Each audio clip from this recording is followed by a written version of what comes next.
We talk about the laundry all you want. You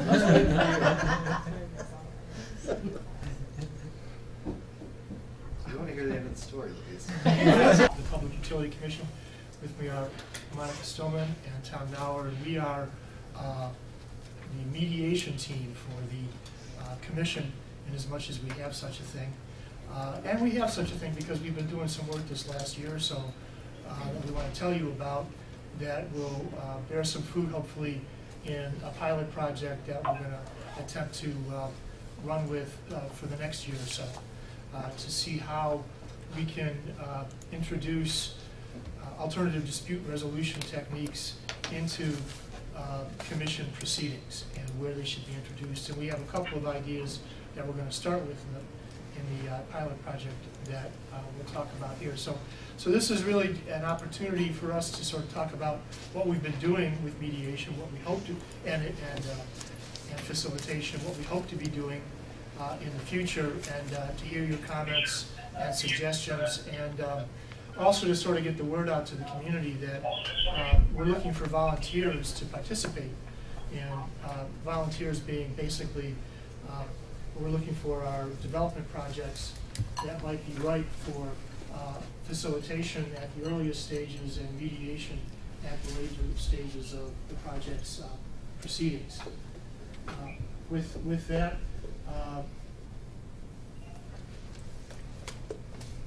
okay, and I would ask that all the folks, we have about 10 or so folks that are 17 now listening on GoToMeeting. I would ask that while I'm talking, if you could stay on mute so as not to interrupt the process, that would be great. If you do have questions, don't be afraid to hit your mute button and ask a question, and that's the same for everybody here. This is an opportunity for you to learn about what we're doing and where we're going, and for us to learn what your concerns and how you might help with that process. There are a stack of papers that sort of provide something to scribble on, basically notes copies of the slideshow if anybody is interested in those. And with that, we'll go ahead and get started. If you're on the phone, please mute yourself.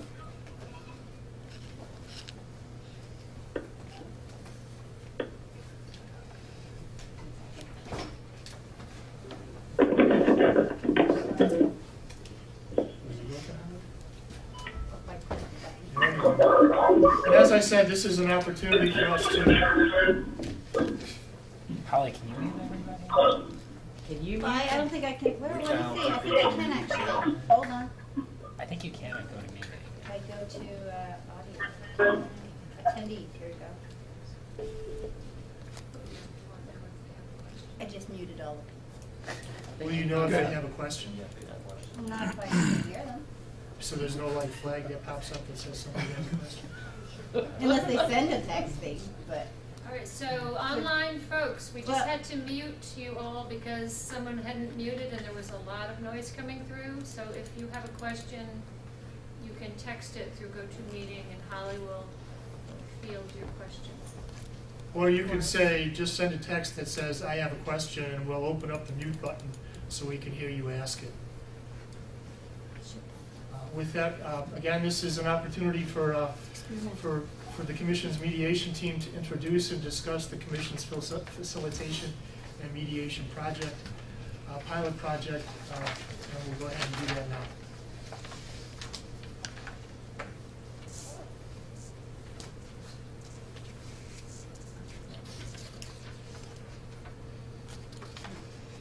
Well, since we do have a court reporter, maybe we should do that. If all the folks that are in the room could introduce themselves, please, and we'll start over here, sir. Scott Dillon, Division for Historic Preservation. Jim Porter, Department of Public Service. Jocelyn Wilczek with Wilczek Iretino Law Office here on behalf of Vermont Electric Cooperative. Louise Porter, Department of Public Service. Dan Burke, Department of Public Service. Paul Phillips from the law firm of Primer, Piper, Eggleston, and Kramer here in Montpelier. David Mullet, General Counsel of All Earth Renewables. Dan Poulin, Velco. Pat Porter, Department of Public Service.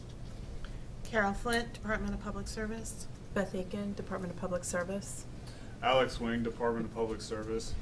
John Zykowski, Agency of Natural Resources. Emily Nosler of Chittenden County Regional Planning Commission.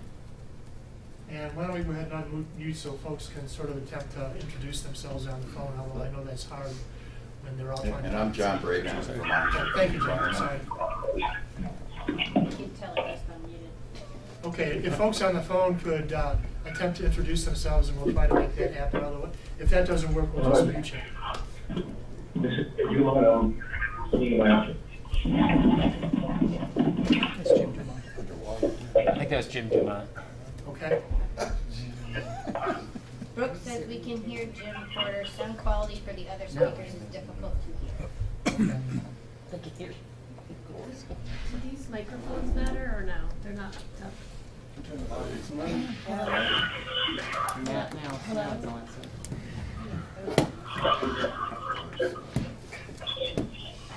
All right, we'll go ahead and continue.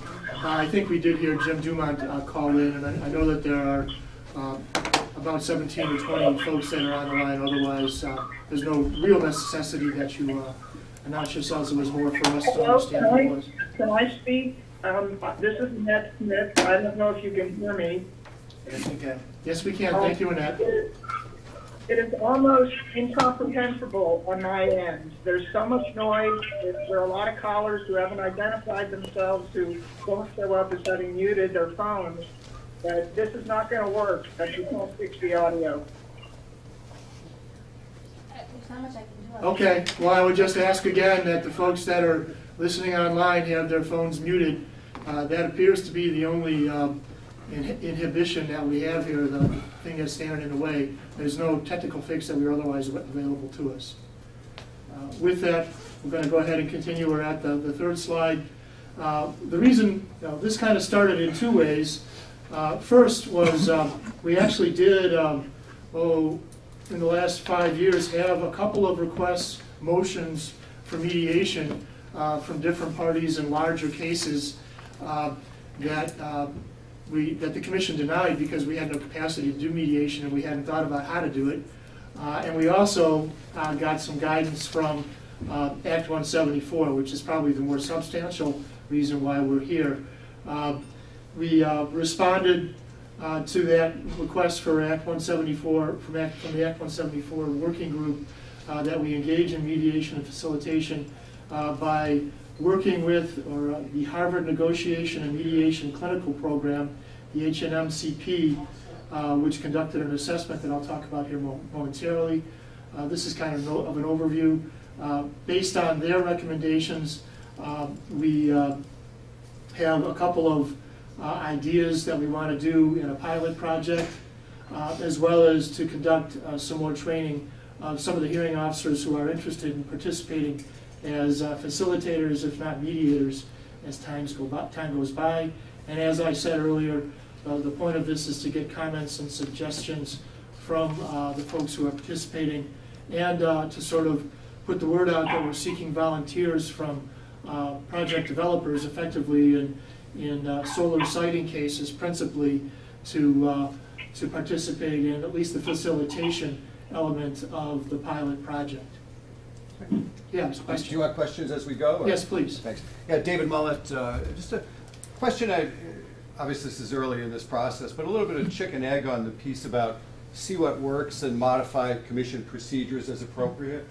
I think a lot of us from practical experience know that mediation often works best in the sense of firm deadlines, the ability of the parties directly to resolve their car accident or whatever might happen in a civil context, the use of mortgage foreclosure mediators in civil court.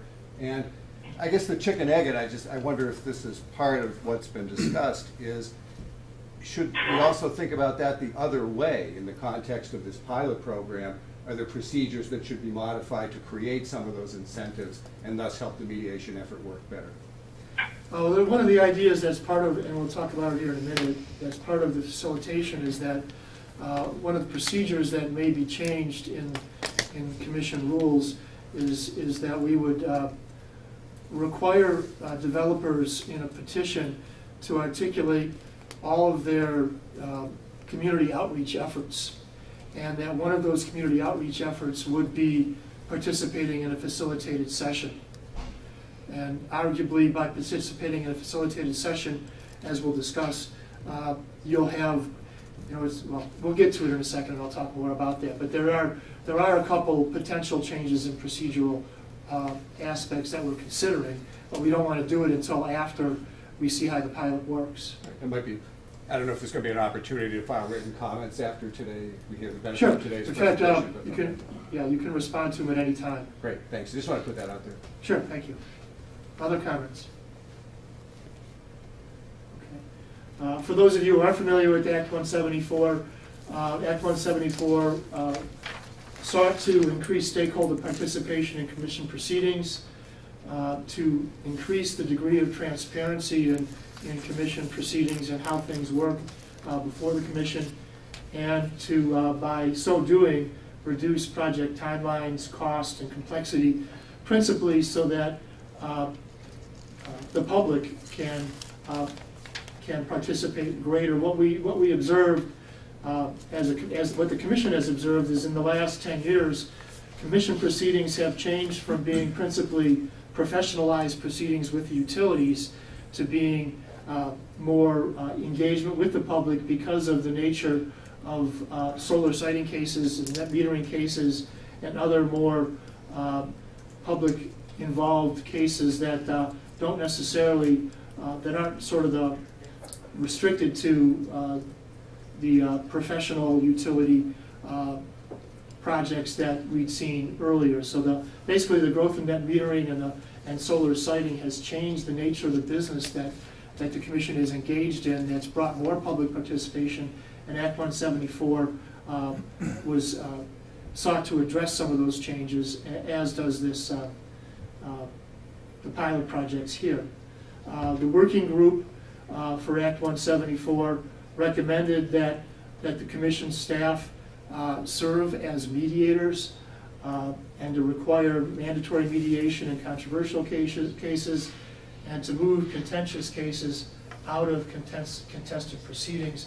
And effectively, we wanted to figure out how we could do that, and we sought out the help of the HNMCP, which, if you're not familiar with it, is basically a clinic that's run by the Harvard Law School that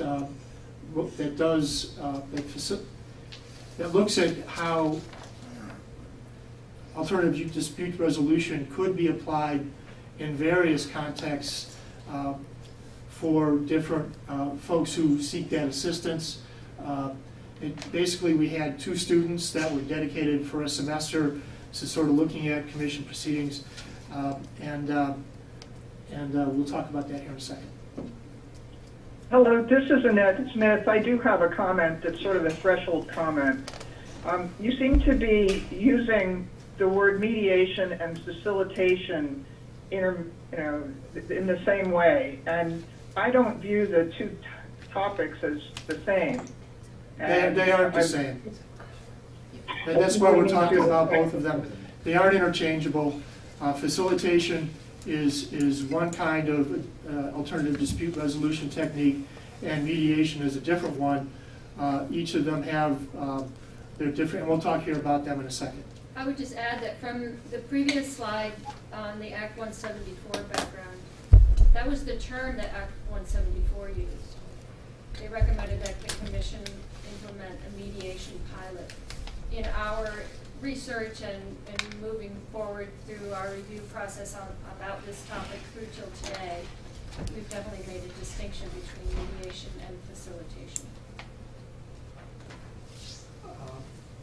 And some of you may have participated in the HNMCP work effort that took place a year ago. They sought out a number of stakeholders, and they recommended alternative dispute resolution systems that could be used.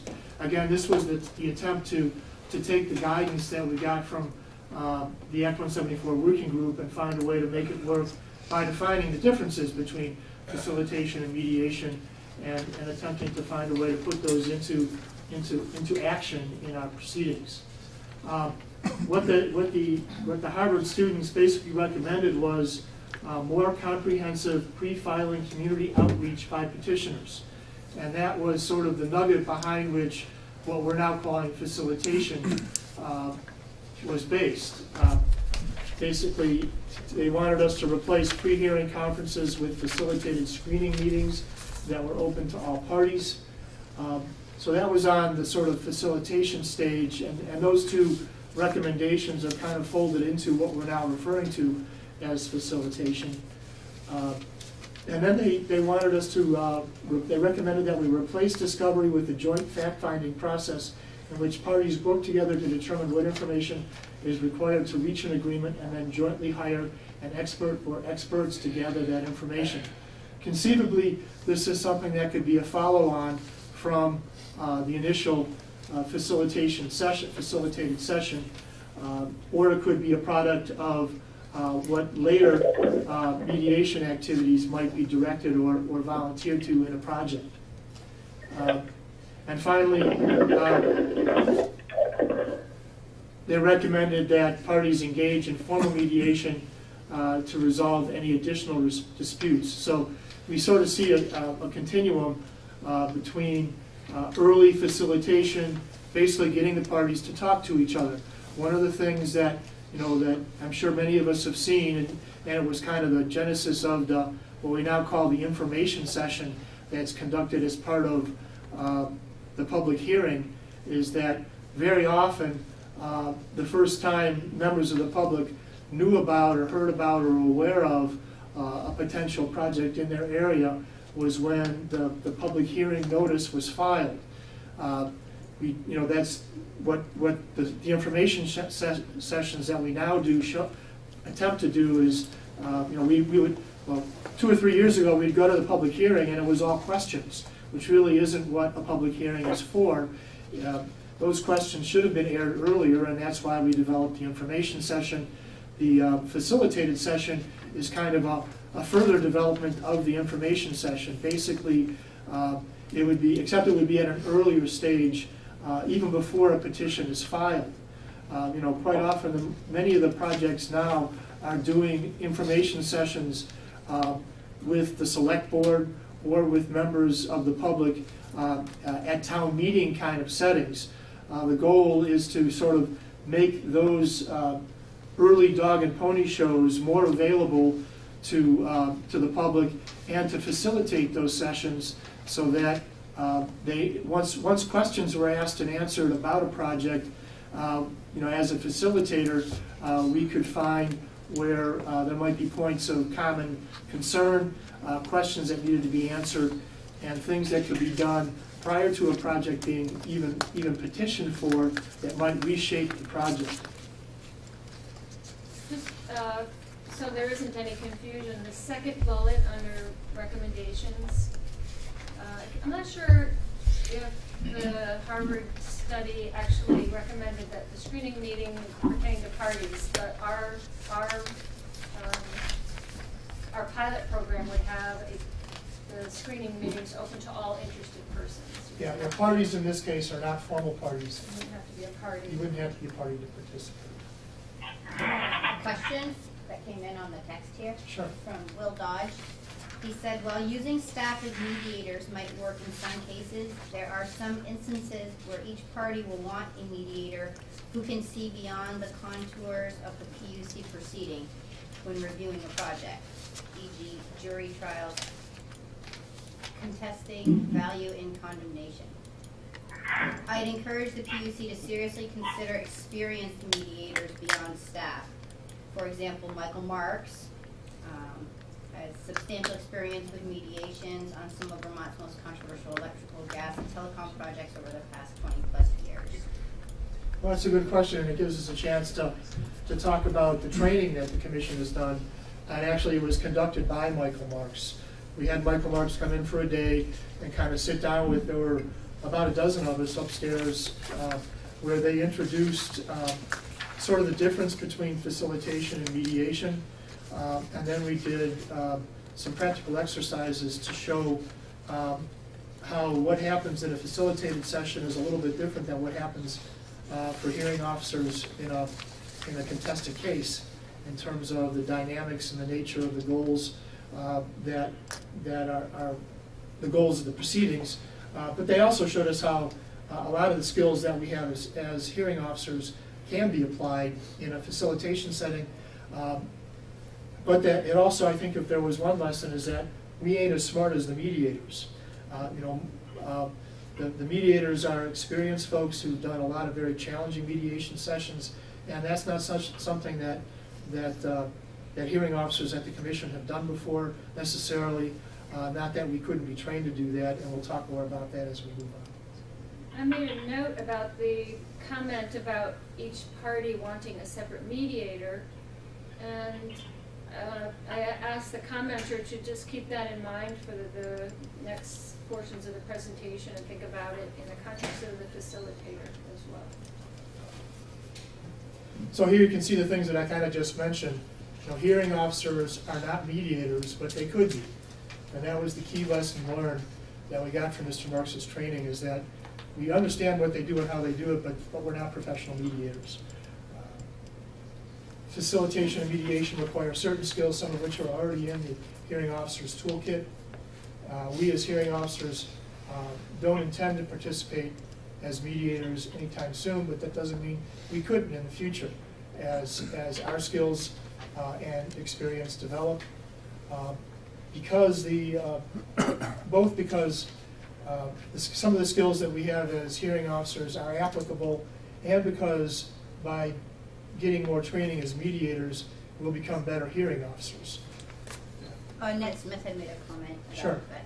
She said, in facilitation, a third-party neutral is what is needed. Again, I am making a distinction between facilitated stakeholder processes and mediation. Understood. And that's what we have in mind too, is that the facilitators, though they might be commission staff, would not be the hearing officer for the case that they're serving as the facilitator for. They would be the purpose behind having commission staff serve as facilitation, and I'll get you a question in a minute, Jocelyn, is that we do understand commission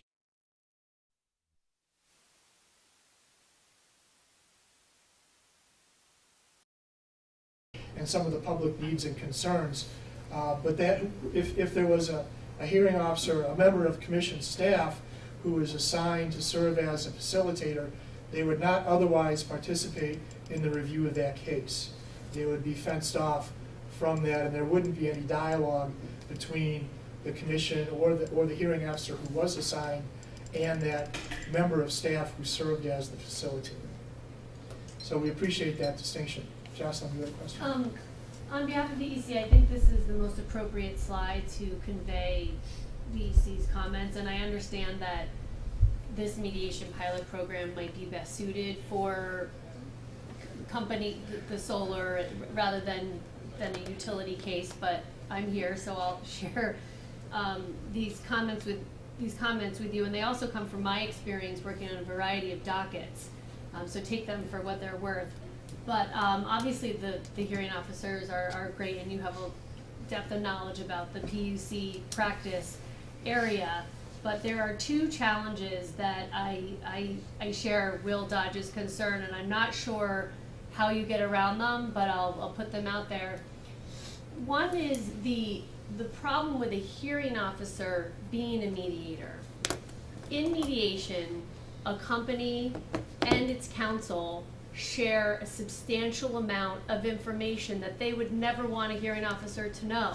It may be attorney's fees, it may be insurance policies, it may be litigation strategy for their overall solar rollout, or their litigation strategy, business information. There's a lot of information that's shared behind that curtain that really should never be shared with anyone at the PUC.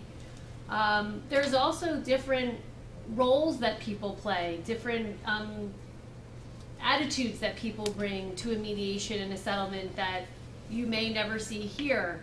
That needs to be separate, and the challenge is if a hearing officer participates in a mediation, you can't remove from the hearing officer's brain what they have observed. So if you have the same party, if you have the hearing officer assigned to a completely different docket, but the same party that they just experienced mediation with, that's a problem. They have obtained what could be confidential information in a settlement about that company's business and a whole host of arrangements. And that's the beauty of independent mediation.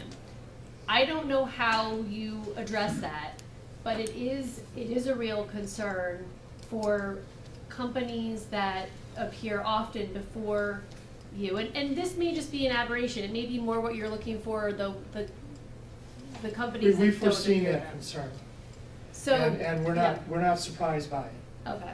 Okay, that's why, in fact, the facilitator should be thought of not as a hearing officer, but as a member of commission staff, number one. And number two, we don't plan to be mediators anytime soon, or at all, necessarily. Okay, if a mediation circumstance arose, and again, the pilot will show us this, we haven't gotten down that road that far. We have a great deal of respect for Mr. Marks and the other folks who do mediation full-time, and we appreciate the dynamics that arise in a mediation setting, okay, and the follow-on dynamics that are associated with that. That doesn't mean that we wouldn't have cases where those same dynamics might not be relevant, where parties might not want to have to pay for a mediator, and they would ask the commission staff to serve as mediators as opposed to hiring an independent mediator. Because if there is mediation, it's not something the commission would pay for, except in the context of the pilot project. We do have money to hire a couple of mediators for a couple of pilot project cases, but that after the pilot project is over, mediators would be hired by the parties, principally by the developer in a solar setting. And we also look forward potentially to using mediation in settings besides just solar siting cases. There are other potential. We've talked at length with each other as a team, as well as with the commission, about other ways, and with the Harvard staff, about how mediation could work in a rate setting. It could be used in a number of different commission proceedings. We're trying to take baby steps, and the first baby steps that were identified for us were solar siting cases, primarily to be responsive to Act 174 and the desire to increase public participation and transparency, principally of the solar siting cases. But that doesn't mean we've foreclosed using mediation in other settings. We want to see how it works. It's something new, and we want to see how it works in the pilot project. But we do appreciate the tension you're concerned with. And then there was a second one, if I could just Sure, put that in there. And this could fall into the bucket of, I don't know how you train hearing officers on this, and if hearing officers do become facilitators or mediators, we think this is really important, that what oftentimes can push resolution and settlement are the other costs that the litigation costs, the costs of what an individual may be incurring that you would never see here, when it boils down to money and the risks that a company may be exposing itself to. And so the mediators that come from the private practice world have those tools to help work through them. And so to the extent there's any way to get trained on that somehow would be helpful. And last thing is, you probably know this, but third-party mediation happens in PUC proceedings, but there oftentimes you may not know it. You may see a case get dismissed because you don't know why, but because there was a third-party mediator. It doesn't happen often enough. And it resolved. Or you may get a beautiful MOU that's tightly written, and that could be the function of a mediator. So third-party mediation does happen, but in my personal experience, I haven't seen it happen on the smaller solar projects that oftentimes take way more resources than a huge project that has the resources to mediate. So that's just my own personal observation. And that's all. Thank you. Go ahead. Hi, Chris Campany, Winter Regional Commission and President of the Vermont Association of Planning and Development Agencies, through which the state's 11 regional planning commissions coordinate with one another. Sorry I got here late, the roads were a little sketchy coming up. Can we go back to the prior slide? Is that possible? Sure. So, and I don't know if you were taking questions as we go along, it seems like you are, so I just wanted to. Please. So under replace discovery with a joint fact-finding process in which parties work together to determine what information is required, et cetera, and then jointly hire an expert or experts to gather that information. Now, the 11 RPCs all now have Act 174 compliant comprehensive energy plans, which should give us substantial deference in PUC proceedings. At issue, though, is we don't get reimbursed. We don't have. We would need to figure out, like, if we would be responsible for jointly sharing the cost of hiring experts, we'd have to figure out how that would be done, because we don't have a funding stream that supports engagement in Section 248 proceedings.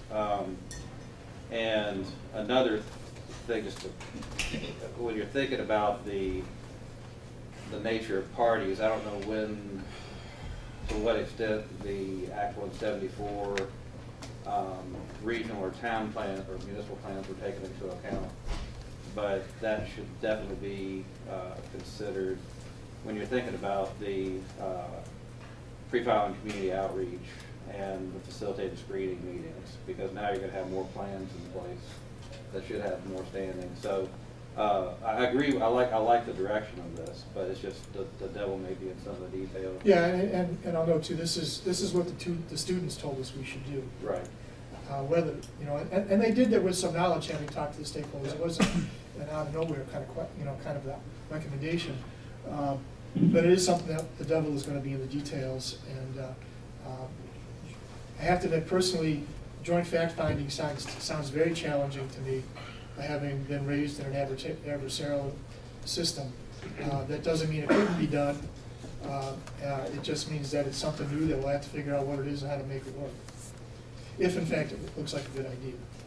Yeah. Cover just one more follow-up observation, Chris. I know that our experience specifically as the Wyndham Regional Commission with Vermont Yankee is a way outsized petition relative to most of the ones that would come before us. But I know in 3 separate instances we asked for basically reimbursement of costs for participated pro se, and one of those was denied. And that was in the case of the misrepresentation of pipes and leaks. And that was determined, as I recall, to not be a problem of our own making.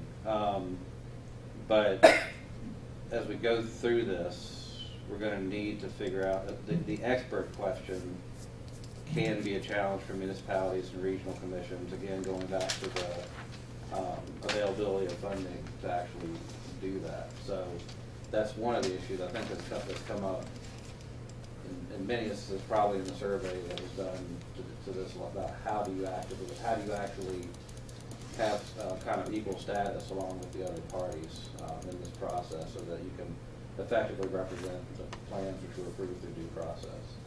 Understood. Thank you. And there were comments online? We have like 5 of them. So Please. I'll start with the first one. James Dumont said, I hope you can address the veracity and reliability of the information that would be provided in lieu of discovery. Under our statute and civil rule, all mediation communications are confidential. They cannot be used in court or before the PUC. So what provision is there to assure participants that what they are relying on to settle is in fact complete and accurate? Well, that's more in the weeds than I had contemplated, and I don't have a good answer for it. I think that, let me see if I can understand it. Can you see? It sounds like it pertains to the discovery recommendation, which is not part of our pilot at this point. Yeah, we're not doing this yet. We may get to it at some point, so some general concerns and information about a discovery pilot is helpful, but it's not the subject of the workshop today. And just thinking about it, should that joint fact-finding process or mediation occur, we would observe the same kinds of protections related to discovery that are associated with mediation in other settings. Mike, I don't want to interrupt you, but I was asked to have you move the microphone closer to your mouth. He is on, I think. I'll talk louder. I think, to answer Mr. Dumont's concerns, I think we probably use the same sorts of protections that would exist in other settings where mediation and these proceedings, the potential for joint fact-finding would occur. So that's the best answer we can have now, having not really considered this fact. And the next question was from Brooke Dingle. Sorry, go on. And I think Mr. Dumont was concerned that the product of mediation would supplant the commission's obligation to issue an order and finding of facts. And my understanding is that is not the proposal that's on the table. Right, mediation would serve as a basis for a stipulation, or it would facilitate findings of fact. But so it'd be like filing an MOU would be the result of a mediation. There would still have to be facts and evidence to support all the criteria. Other questions? Trying to get back up to the top. A little tiny screen. You're doing a great job. Okay. The next one's from Brooke Dingledine. She said, objectivity is essential for success of any mediation. I think there are significant concerns that staff who ultimately decide the cases are not neutral. Again, we appreciate that concern, and we've sort of foreseen it in as much as right now we don't anticipate having any staff members serve as mediators, and those staff members who, and again, I make the distinction, I wouldn't call them, we're calling them staff members instead of hearing officers, because that's a very real distinction that we're trying to make.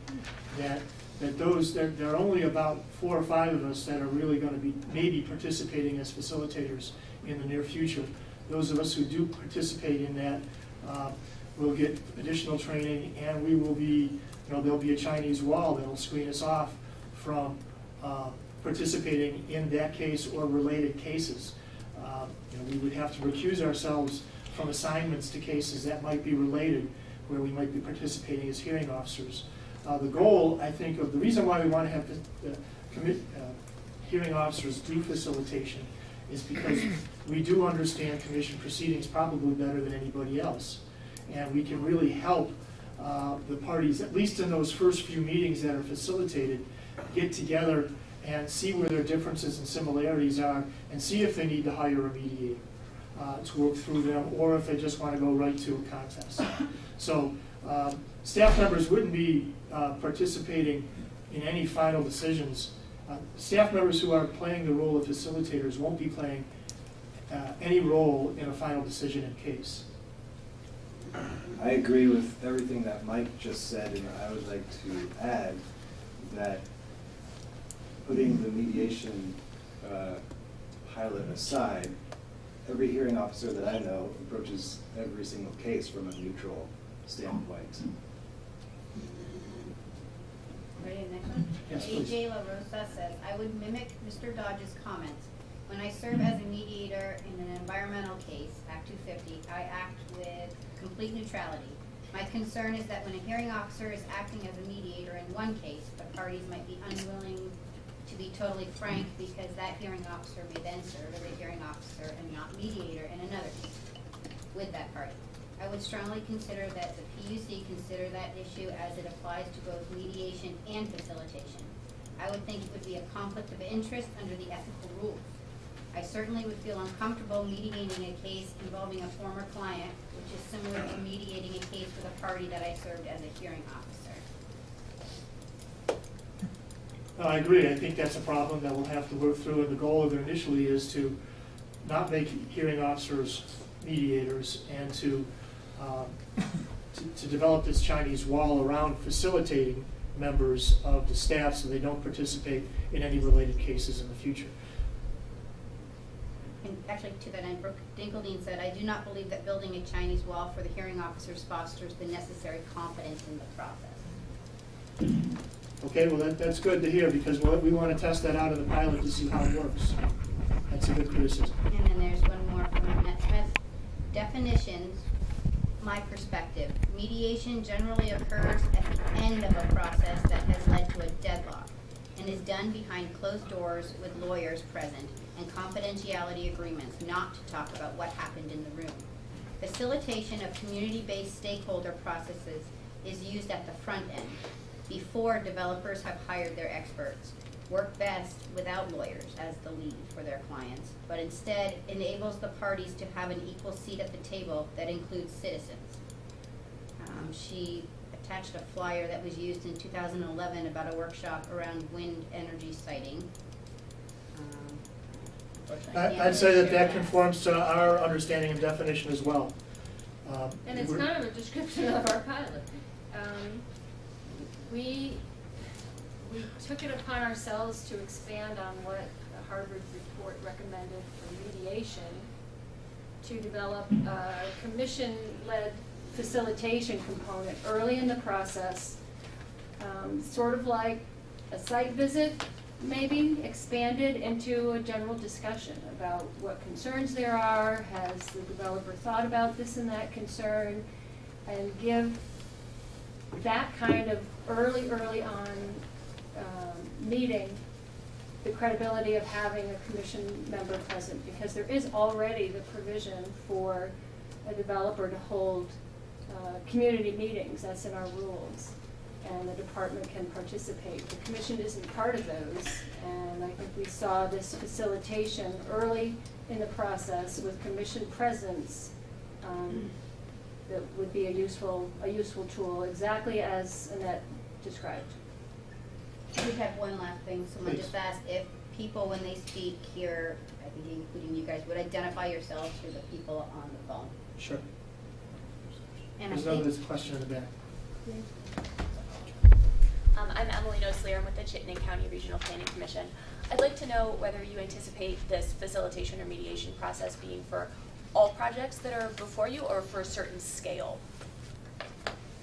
Well, we sort of broadly thought that it could be applied to everything, but we're trying to start small to see how it works, to see if it applies. You know, I did mention I'm not sure what you mean by size of projects, but the primary focus is on public involvement.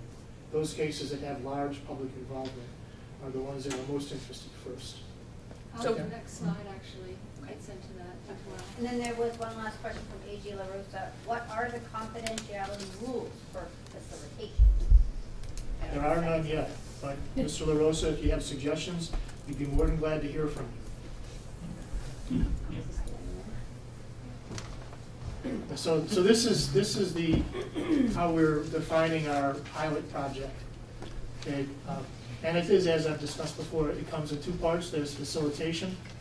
Facilitation is, as Annette discussed in her question, it's a pre-filing focus. The goal is to have when a developer files a case, that all the neighbors know all about it, and that the case that the project may have been even changed based on concerns that the public, the neighbors, the members of the community have brought up in a non-confrontational, non-lawyer setting, so that petition can move by more quickly and more accurately reflect the concerns of everybody affected by it.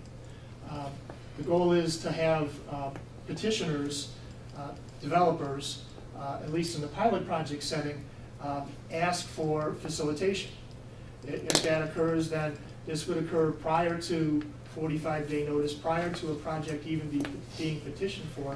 And we've seen this happen not with the commission's involvement, but with town select boards and planning commissions being engaged by developers very early on, prior to petition setting.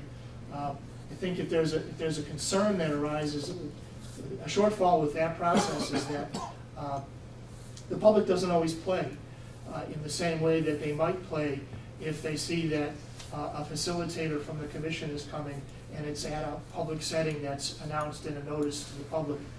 We might get greater, again, we don't know, this is our idea that we want to test, that we might get greater participation from the public in that kind of setting that facilitation should be.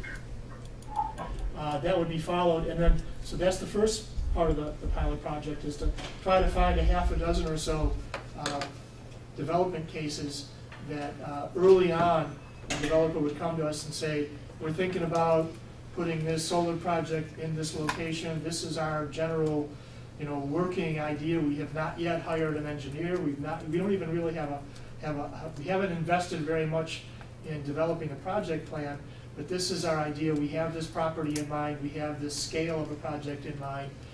We want to tell folks about it to learn about what might or might not work in that location. That's the first part of the pilot. The second part is professional mediation of unresolved disputes. And for the sake of the mediators who commented, I'll reiterate the word professional mediation. The commission does not see itself as being a professional mediation group, nor does it foresee itself ever serving as a professional mediation group in any time in the near future.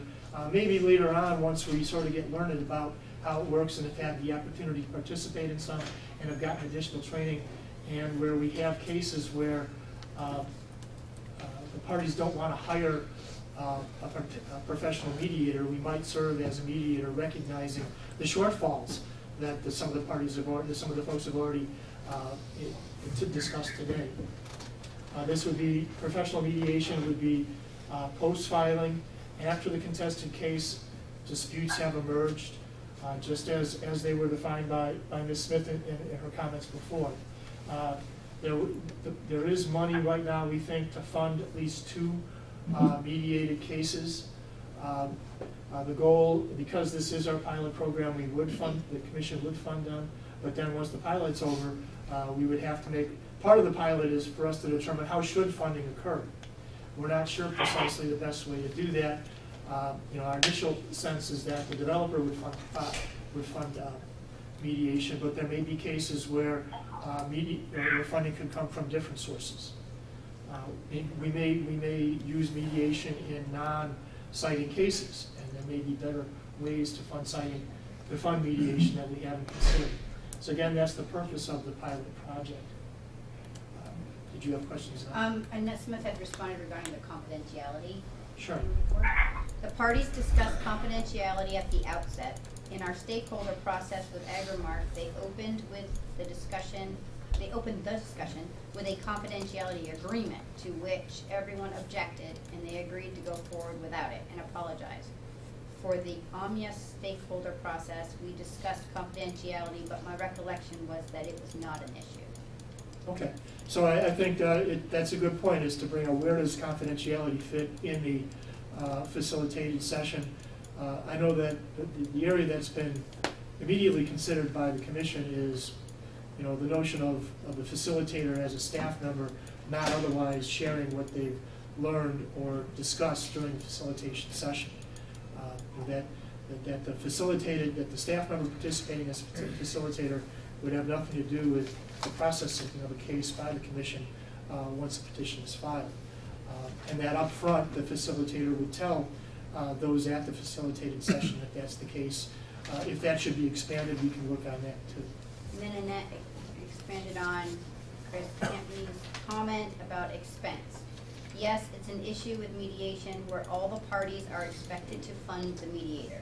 One of the benefits of the community-based stakeholder process is that it happens before the developers have expended money on experts, and instead the parties engage in joint fact-finding where they decide what expertise is needed, agree on the process for finding those experts, such as via an RFP, and that results in everyone having more confidence in the expertise that is developed.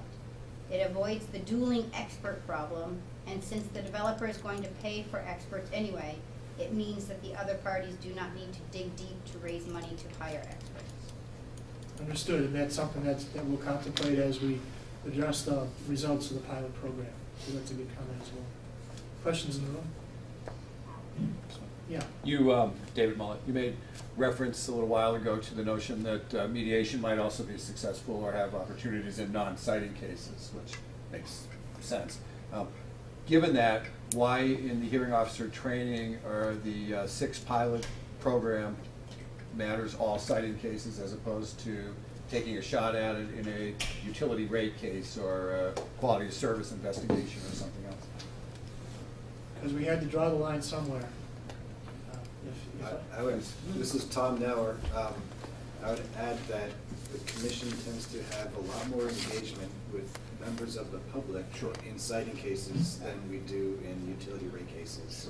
Yeah, understood. I just wondered why I didn't think about setting maybe one Well, aside. I think that if there, this is Mike Towsley, I think that if there's success, if the pilot program shows there's success in this, then we would expand it and do a follow-on pilot that addresses other areas of commission practice. Thanks.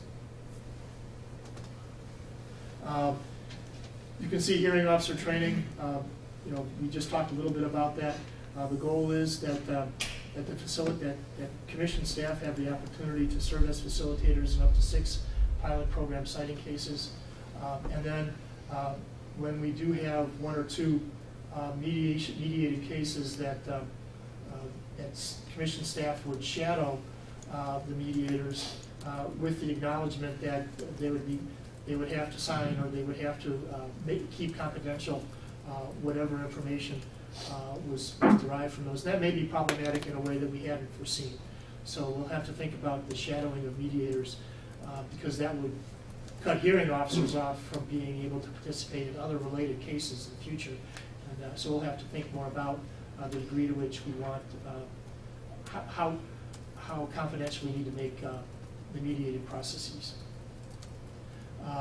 And then some of us are getting more training. Hopefully I'll get to go to Reno for a week to do some training at the National Judicial College, so I can learn more about how, on a national level, mediation works.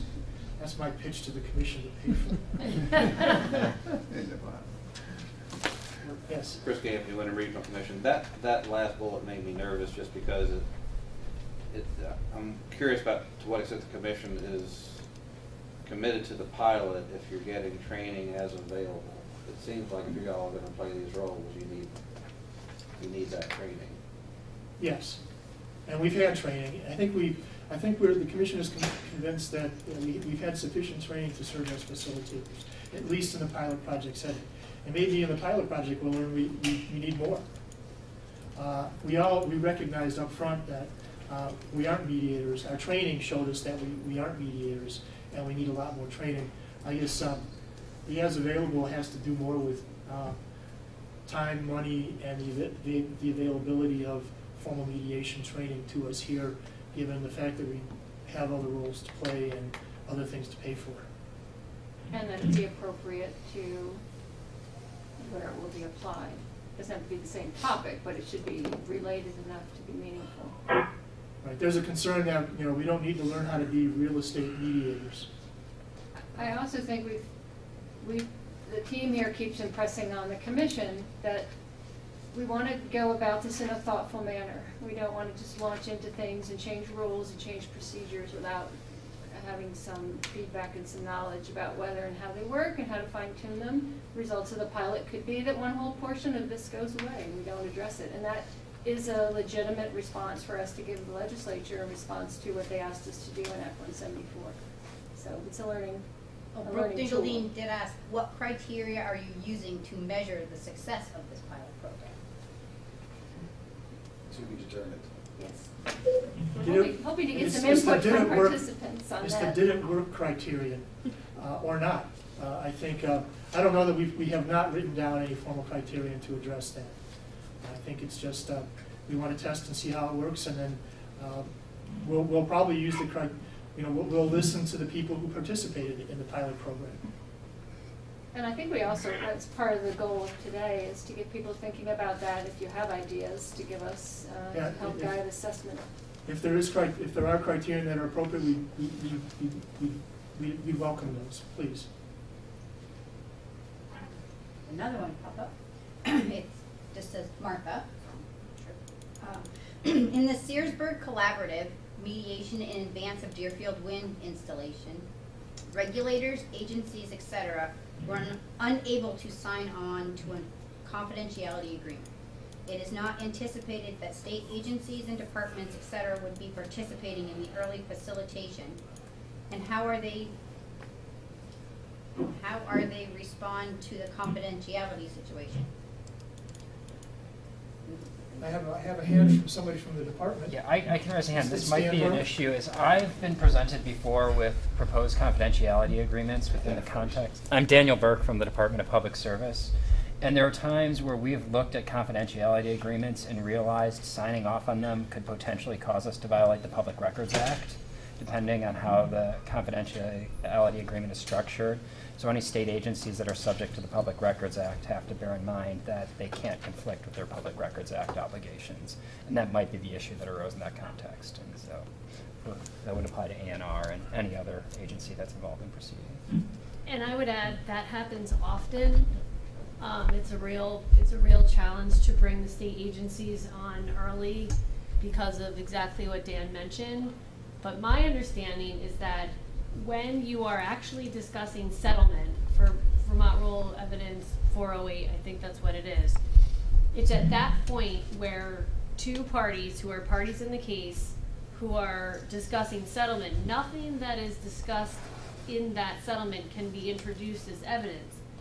But beyond that, anything you give to a state agency, anything you say to a state agency, you have to be aware of that if they get a public records request, there's a process they have to follow. So it is difficult to bring them in early on and say, but you can't tell anyone this.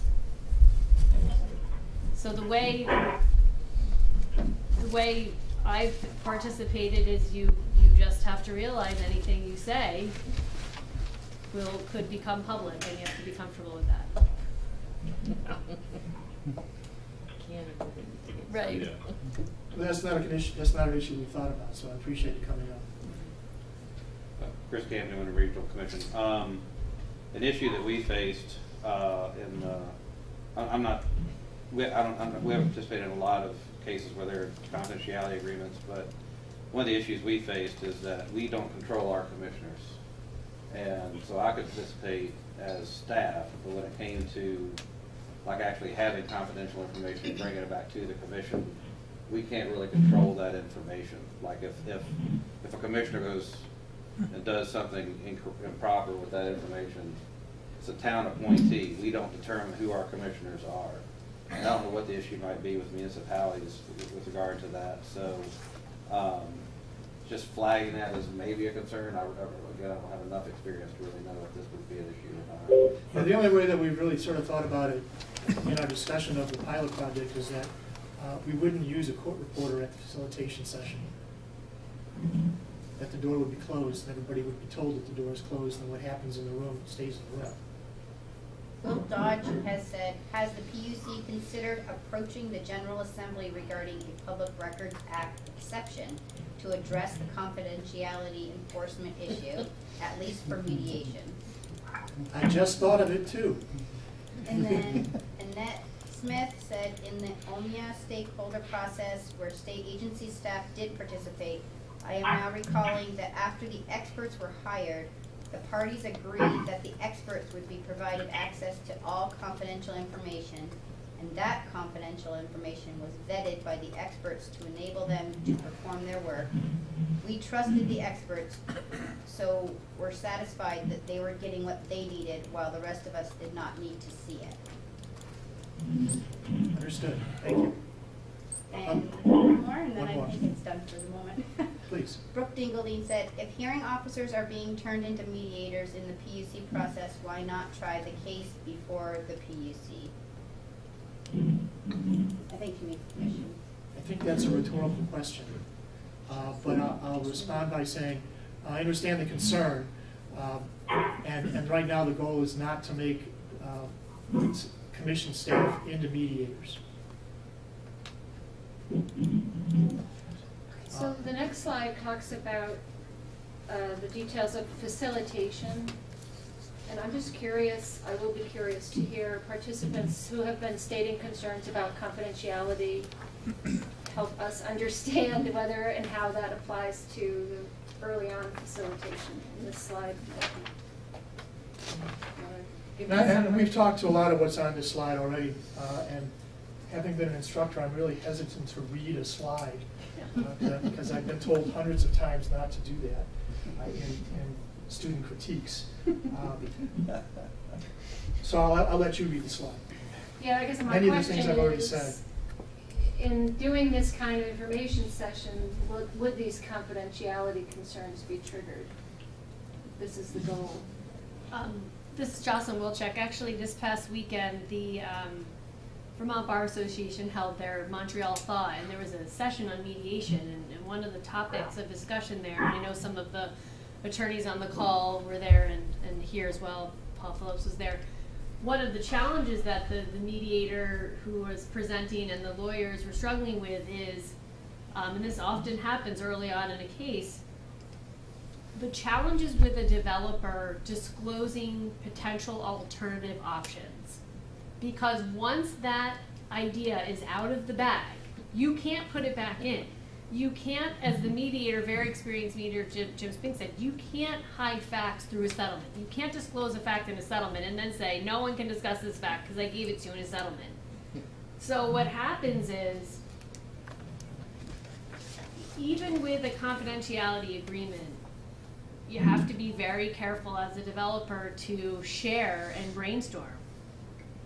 Because you can be asked on cross-examination, if it doesn't work out, well, did you consider this? Did you consider that?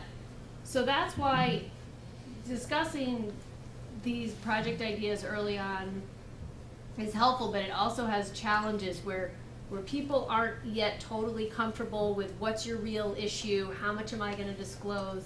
And I only share that because on one hand, I think having a confidentiality rule early on that's similar to Vermont Rule of Evidence 408, even though that rule may not apply, that nothing you say here can be submitted into the record at another time. I don't think you could say every fact discussed here you could never raise again. I just don't see how that would be practical on any level, but that's just the reality from a developer perspective of disclosing your various options that you may not prefer at an early time. Those may be options that you will be willing to discuss later on when litigation's getting really expensive and your proceedings taking 9 months. So I just wanted to. No, I appreciate that. And I'm hoping that the pilot project will provide us with a practical example where that and the confidentiality concern.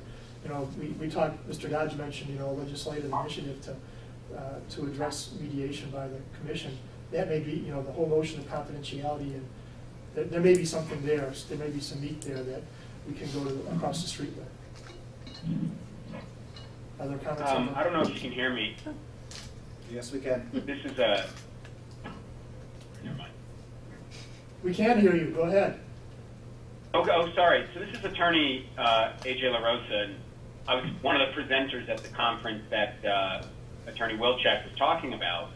And one of the concerns that I have as facilitation, and I've been before the PUC before as well, is in a facilitated discussion, what is the scenario I would envision is, okay, there's a discussion, hey, would you consider this, or you should consider that, or you can consider this, and what about putting the tower over here or the solar cells over here?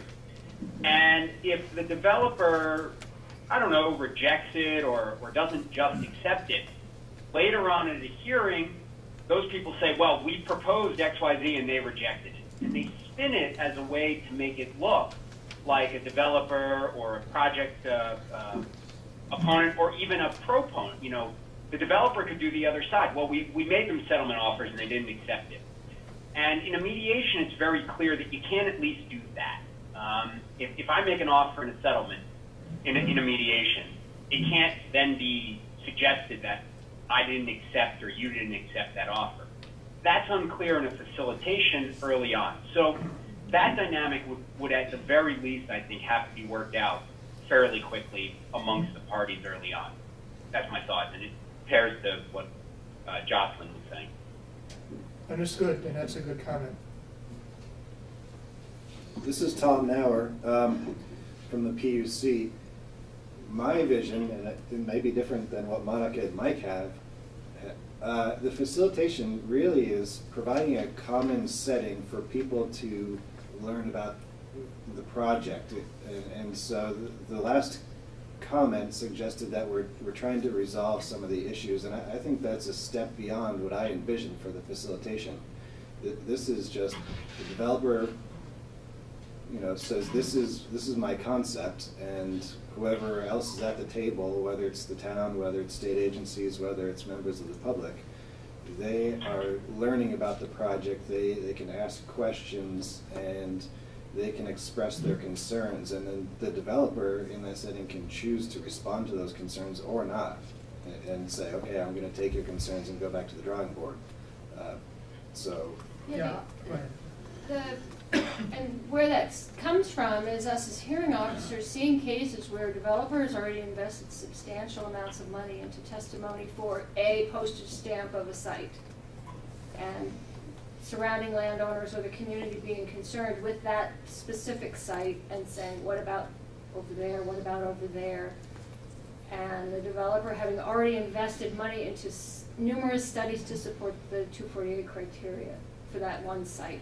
So I guess we were thinking through, is there value to having the developer hear that from people early on without necessarily needing to resolve it or respond to it at that time? What about over there? What about over there? And then they have environmental or other specialists out and have the opportunity to at least do a screening level check of a handful of sites before they decide which one they want to invest the full weight of the petition in. This is Mike Towsey. I agree with both Tom and Monica. I think the notion of a facilitated information session or a facilitated meeting derives for me from going to pre-hearing conferences and to public hearings, and it being the first time that members of the public ever shake the hand or look at the face of the developer. The goal of the facilitation session is to get the people who care about or could care about the potential project in the room together early, so that they know each other. It's incredible how much more successful discussions can be when it hasn't become adversarial from the beginning.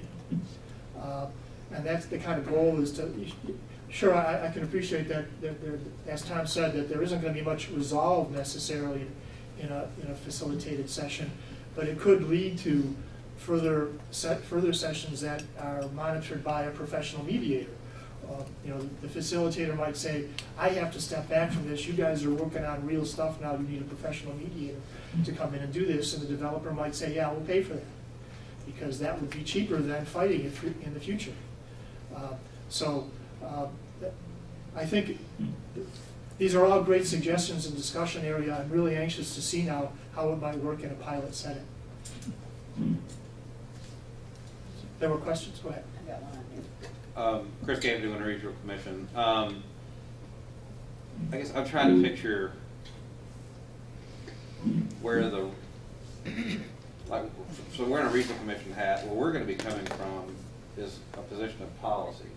So that'll be different than in a butter who may not like the way something appears. They're not going to have necessarily a policy. They're going to have their own personal issues, and municipalities too, I would imagine, hopefully, will also be coming from an issue of policy. So it seems like it's important to get up front in those facilitated conversations where the potential policy conflicts might exist. And same thing with the state agencies. I mean, I appreciate that developers may have already invested a lot of money, but if they didn't look at the regional plan, if they didn't look at the town plan, if they didn't take them seriously, or if they're pushing the envelope on state regulations, well, that's going to come up in the hearings regardless. So, I kind of understand the concern, but I guess I would have to kind of see it to really understand if it's.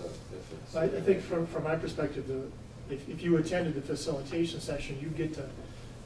The developer would have to look at you in the face and know your name, and talk with you about football for a while, or whatever, and then you could start talking about policy issues. And it makes it a much different kind of setting than in the hearing room. No, I think it's great. It's the concern over the.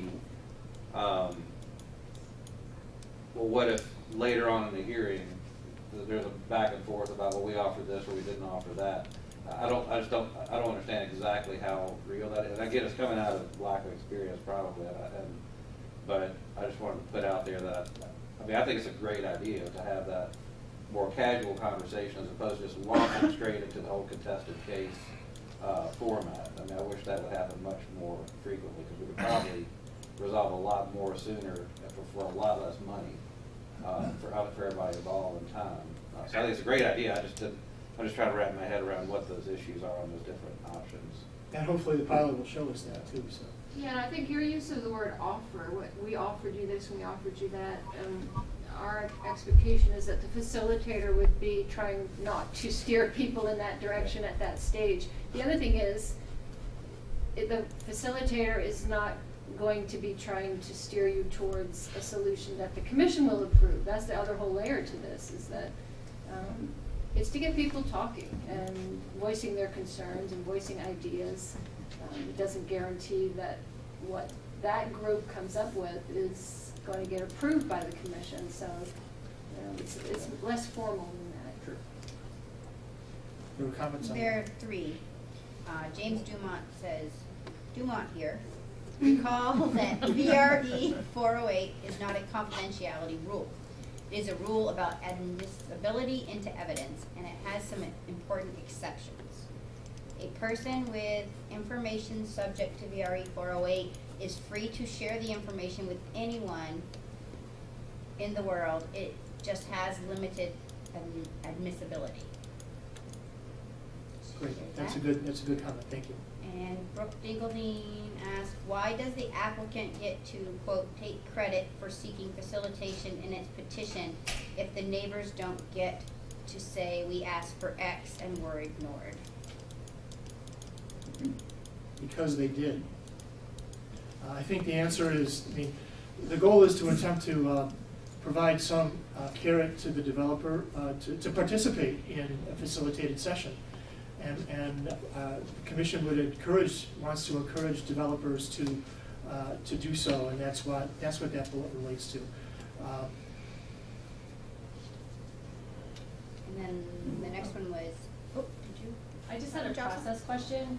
I know VEC, and I'm sure other companies that are represented here do all of this before they ever come to the PUC. They're having meetings in the community, they're talking to all the neighbors. In terms of process and thinking this through, at what point in time can a developer let you know, we've met with the Regional Planning Commission, we've met with the town, hey, here are letters of support, all the neighbors are on board, or this neighbor wasn't on board but we've planted 10 trees, so they're great. We don't need to do this because we've already done this. How do you envision that communication happening before there's an ordered facilitation? Or will you have a sense of, are there like good players and bad players? I'm not sure I entirely understand the question, but I think that we would hope that facilitation would occur because the petitioner asks us to facilitate a session. Okay, so this only happens if the petitioner asks. I didn't quite understand that. Yeah. Okay. Go ahead. I'm Kyle Landis-Marinello with the commission. I just want to circle back to the question that Attorney Dingeldine was asking. I think she was assuming that there would be some confidentiality around the facilitation process, and a lot of what we're hearing today is that may not actually be possible. And one thing I think the commission will be very careful to do is make sure everyone knows what the ground rules are, because the last thing we want is people thinking there's confidentiality when there isn't. And so I think we'd clarify that. I think our chances of the legislature adding another exception to the Public Records Act are slim to none. So we're probably going to be stuck with that as it stands now. And if in looking at this we conclude there's not going to be confidentiality around the facilitation process, then everyone would know that going into it. And then if neighbors say, hey, you should put it here, not there, and developer says, no, we're not listening to you on that, then that can come into the hearing down the road. AJ LaRosa said 12 VSA 5720, unless subject to 1 VSA Chapter 5, Subchapter 2 or 3, mediation communications are confidential to the extent agreed to by the parties or provided by law. So there is something there already for us to use. That sounds like it pertains to the mediated session and not Unless we wanted to call it facilitation an element of mediation, which it isn't. It's not intended to be mediation. And then Annette Smith said, the vision being expressed by Tom Nauer and what is laid out in this process is not sufficient to level the playing field for members of an impacted community. It still puts the developer in the driver's seat, and the reality is that the face of many developers is their lawyer.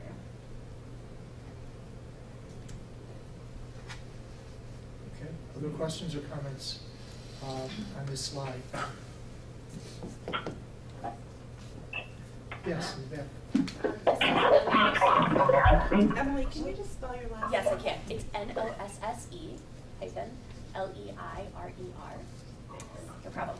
And just wondering if you could clarify again whether the people who are interested parties in this Just a information second. session. Sure. Just a second. Yeah, if everybody online could mute, we're getting a lot of noise and we can't hear the question. Are the people who are interested parties in these facilitation sessions people who would be, the adjoining landowners or anyone in the community who is interested? Anyone in the community who's interested would be the anticipation. Do you have anything else? Did you? No? Okay, let's move on to the next slide. And again, we've talked to a lot of these already without really thinking about the confidentiality issue, which I'm now thinking about more than I had before.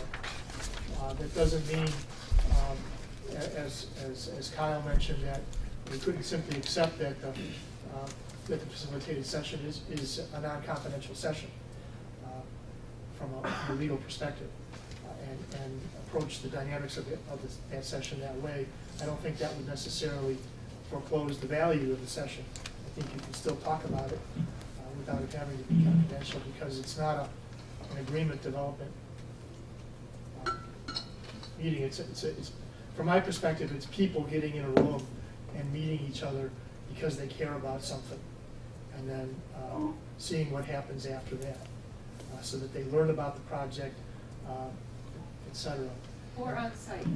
Or on site, in a room or on site, or both, where we may make it an adjunct to the public, to the site visit. Site visits from the commission's perspective are for the commission to understand and place in context what they're learning that's been placed in evidence. A little bit different than what site visits are often used for by members of the public. And it might be useful to take some of that energy that the public has at site visits and capture it in the facilitation session.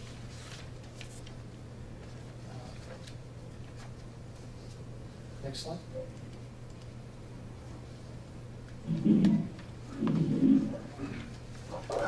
Okay, mediation, as we've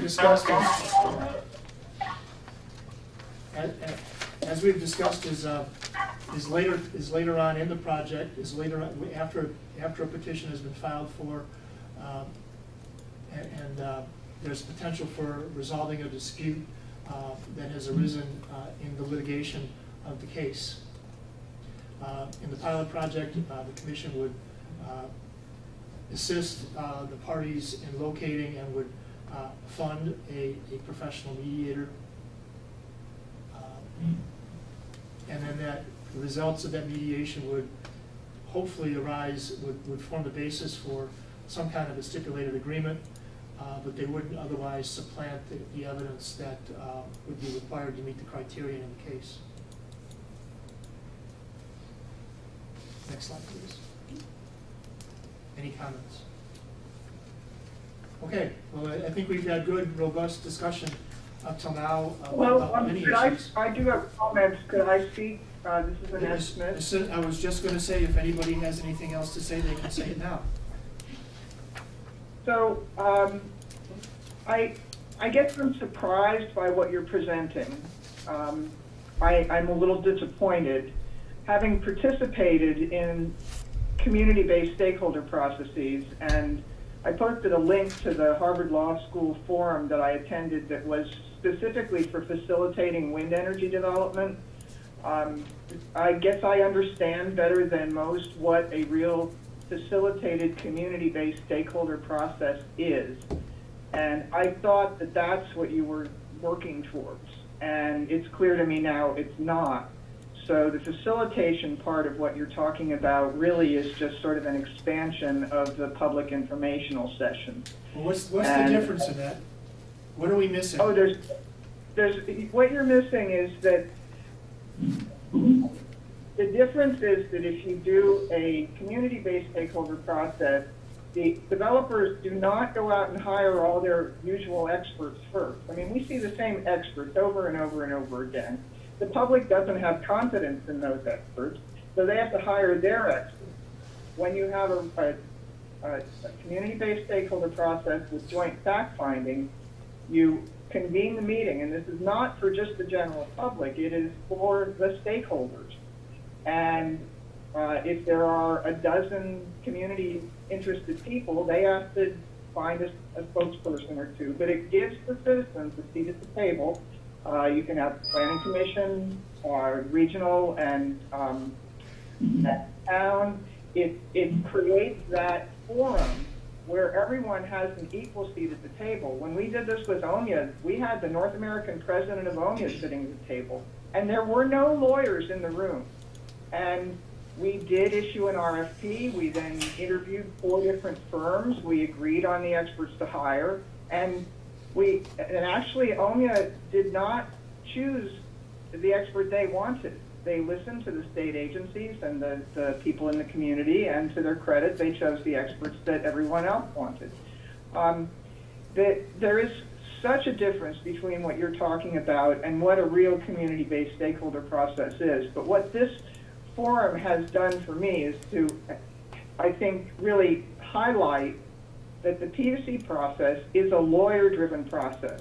And even if you propose doing your sort of expanded public presentation facilitation part of it, I'm not sure it's going to work. There is currently discussion at the State House about Act 250. Apparently Vermont is the only state that has a PUC that does energy siting. There has been some discussion about creating some sort of a hybrid process. One of the big challenges for citizens, as we see today, is just getting to Montpelier. I couldn't get out my driveway this morning. And I think that we should be using the infrastructure of Act 250, which has regional offices. It's much easier for Vermonters to get to than Montpelier. Just simply parking in Montpelier now is impossible. And so when we have a centralized process in Montpelier, if you're in Burlington, you're 3 hours away. I mean, this is something that I think that we need to explore further, and it is a much larger discussion. I do want to appreciate what the PUC is trying to do here, but having worked with many citizens at the PUC process, and frankly doing it for building case studies to see how to improve the process, and I have put a lot of time into trying to help you all. I'm done. I cannot encourage citizens to try and participate in the PUC because it is such a legal process, and all of the lawyers bringing up rules and everything. Yeah, there needs to be a process that gets out of that realm. Vermonters want renewable energy. They want to work with people to create that. And so having even this facilitated, very preliminary thing, as long as the developers are in the driver's seat and the developers are the ones that are choosing the experts, I'm not seeing that it's going to be effective, and I think that we need to look at creating some sort of a hybrid process that uses Act 250 that will open things up much more to the type of community-based stakeholder process I'm talking about, which I believe will work for things like linear projects, transmission lines, and pipelines. We tried to work with Vermont Gas System early on to do a community-based stakeholder process about the gas pipeline. Had they listened to us, we would not have seen everything that has gone on in that case that went so badly. So I'm trying to be positive here while also saying I'm not sure that what you're doing is anything that I would encourage citizens to participate in at the PUC. What would it take to get to them? Well, I would really like us to explore and develop the community-based stakeholder process. I put in the link to the proceedings that went on at Harvard Law School. And the guru is Lawrence Susskind, who was the founder of the Harvard Alternative Dispute Resolution Program. He founded Consensus Building Institute.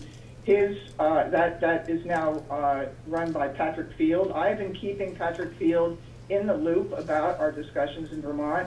He is ready and willing to help us formalize a joint fact-finding process. And every month or so, I give him an update on what's going on in Vermont, and he's very much willing, and he's doing some work with, I think, A&R and Ag, that he comes to Vermont. So there are people who want to help us. This is not rocket science, and we really need to get past contested case and move to a more collaborative process. And I think that that's where we really need to be putting our efforts. And I'm sorry to say to the lawyers, this is not a lawyer job enhancement program, because in my experience, things go best when lawyers are not in the room. Understood, thank you. Were there other comments? I have two comments, and one telephone person has requested they can unmute their phone to talk. So yeah, please. Do the comments first, or questions. Noreen Hessen says, I'm sorry, I missed your response to Annette's comment. This process is not sufficient to level the playing field for members of an impacted community. It still puts the developer in the driver's seat. Is that the intention of this process?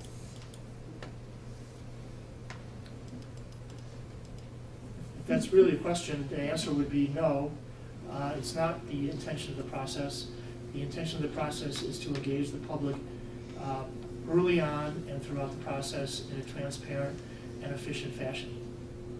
And I would add that the commission hasn't been tasked with citing renewable energy throughout the state. Our role is to respond to petitions that are filed. There are other programs in place for helping to guide where renewable energy makes sense in each region.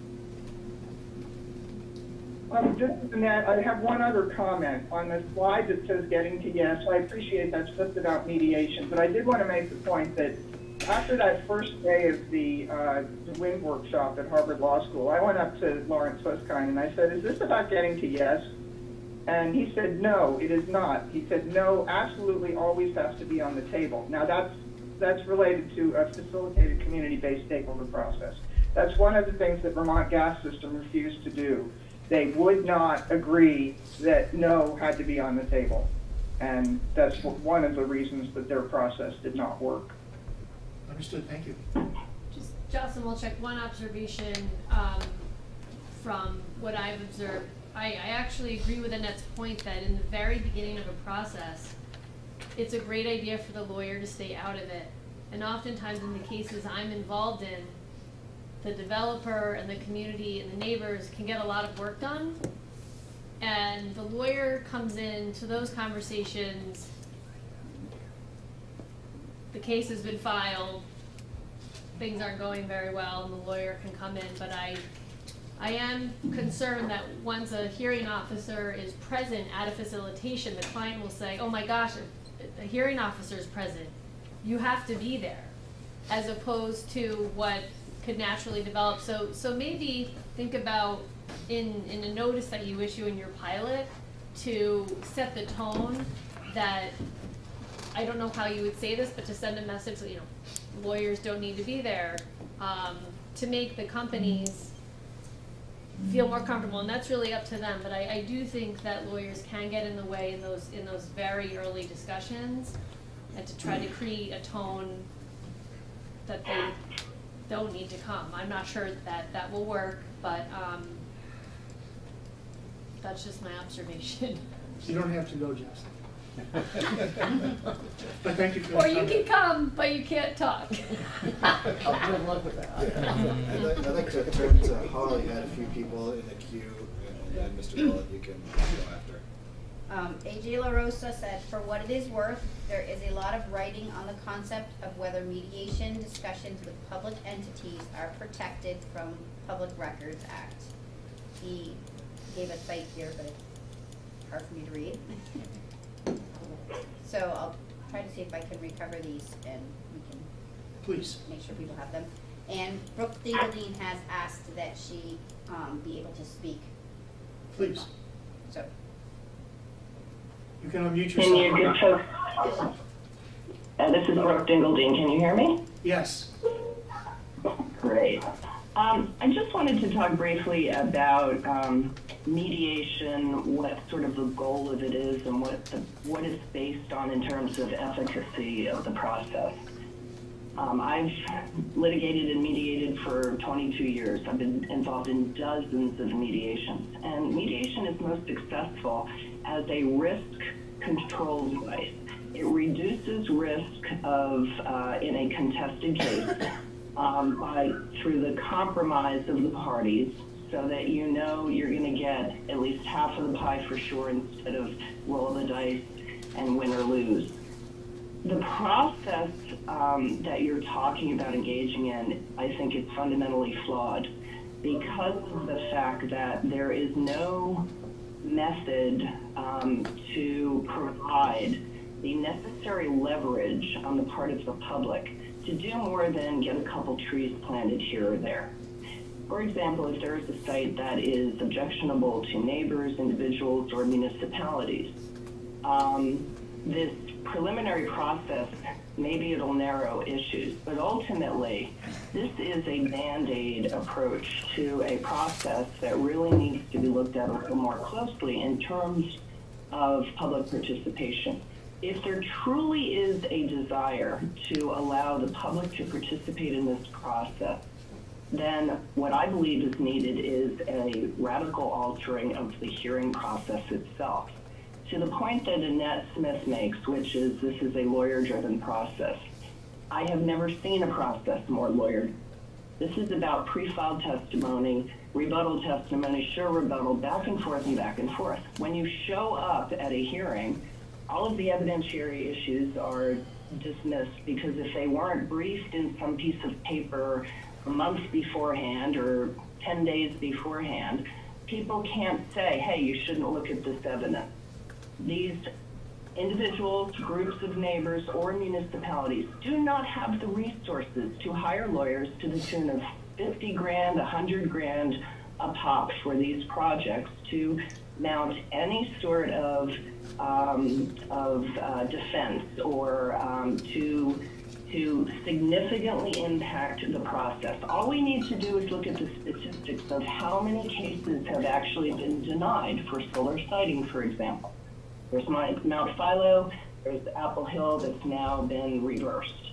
So how do you, other than just saying, oh gee folks, do you want a couple trees, or can we do some little thing about moving where the conduit is run, or you know, whatever, very minimal issues. How do we really allow the public to be involved in this process? And that goes to having a hearing that isn't already fait accompli. All of the evidence is already in, and if you don't have a lawyer to be involved in writing that testimony, which is not experts writing their testimony, then I don't see how this Band-Aid is really going to do much of anything. This is not, I just want to say in closing, this is not a specific criticism against any individuals. It is about the system. And if the department, for example, which rightfully they don't represent individual interests, the public interest, but there is no way. We've seen it recently with municipalities having to back out to get paid back for all of their outlay of money that was good money after bad in terms of trying to oppose the project. So I would encourage folks to look beyond this little teeny Band-Aid. Maybe it will help, but you're fiddling while Rome is burning. Thank you. Mr. Mullet? Mr. Mullet? And just a brief comment that in whatever direction this is taken, I think a really important point you've got there is the role of the department. And it's really invoked in a lot of discussions today, concerns about information sharing from different perspectives, open meetings on our public records law, disclosure, all these issues, the role of the department as the consumer advocate in litigated cases, At times, kind of comes and goes over the years, the willingness as a policy matter of the department to enter into MOUs. So I don't know that it's a subject to, we're going to flesh out today given the breadth of the discussion, but I think in comments or follow-up, that's something that really needs to be thought about, and I'm curious to what extent the commission's consideration have thought specifically about the department's work, or the department's thought about it. That's why it's there, because we Right. don't know. Okay. And I'm glad we brought up the issue, because it's not something that we've talked about. I think the commission is being activist in pursuing this change without necessarily fully engaging the department as the public advocate in shaping it. And now they have an opportunity to do that, and I would ask for whatever input the department or the other interested folks have about the role the department should play. Yeah. Jocelyn Wilson, just an observation. I'm aware of a number of solar siting projects that never were proposed because the developer did engage with the municipality, did engage with the neighbors, and heard that they were terrible projects for the community. So a lot of the bad projects you never see. I want that to be known, because to the extent companies are not having that reach out, that's where I think your facilitation, I think the sole goal of that facilitation is to get companies in a room with a community who, I don't know why, aren't doing it on their own. And I think if that happens, that in itself is a goal. But I just want you to know that there are cases that don't come before you because this kind of facilitation is happening. And if it could happen even more, to get those bad projects off the table, I think that's a benefit for everybody. Thank you. I wanted to put the state agencies on the spot, and it's mostly been Jocelyn, speaking from the utility and from the utility perspective. We've been hearing from Annette, who works with members of the public. We've heard from David. We haven't heard a lot from the state agencies what you think of what we've talked about today. So if I can put you on the spot and get your reaction, I think that would be helpful. Thanks, Tom. There's a couple of points I think I could add that would be helpful. I know there's been a lot of concern expressed about hearing officers participating in cases just generally, even though they'll be screened off in the case. And a lot of states within the public utility regulation sector just have one single agency where there's staff that is actively involved in cases, will present witnesses, will deal directly with regulated entities. And I think there's a model that's out there that shows you can do this and implement it with having the staff screened off effectively. And so I recognize why there's a concern for that, but there is, nationally and certainly a lot of states that have done this, and I'm sure you could draw through NARUC experience if you have any questions on how to effectively screen. So I think from our perspective, we would have a lot of confidence that the commission can handle that.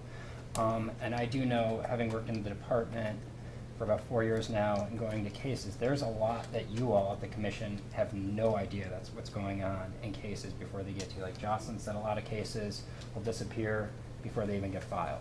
We will have utilities, developers call us, and I know A&R will have the same issue and say, we're thinking about doing this, do you have any problems? And if we tell them, yes, we have a problem, or if A&R says, you're not going to get a water permit you need for this, that's not going to go forward.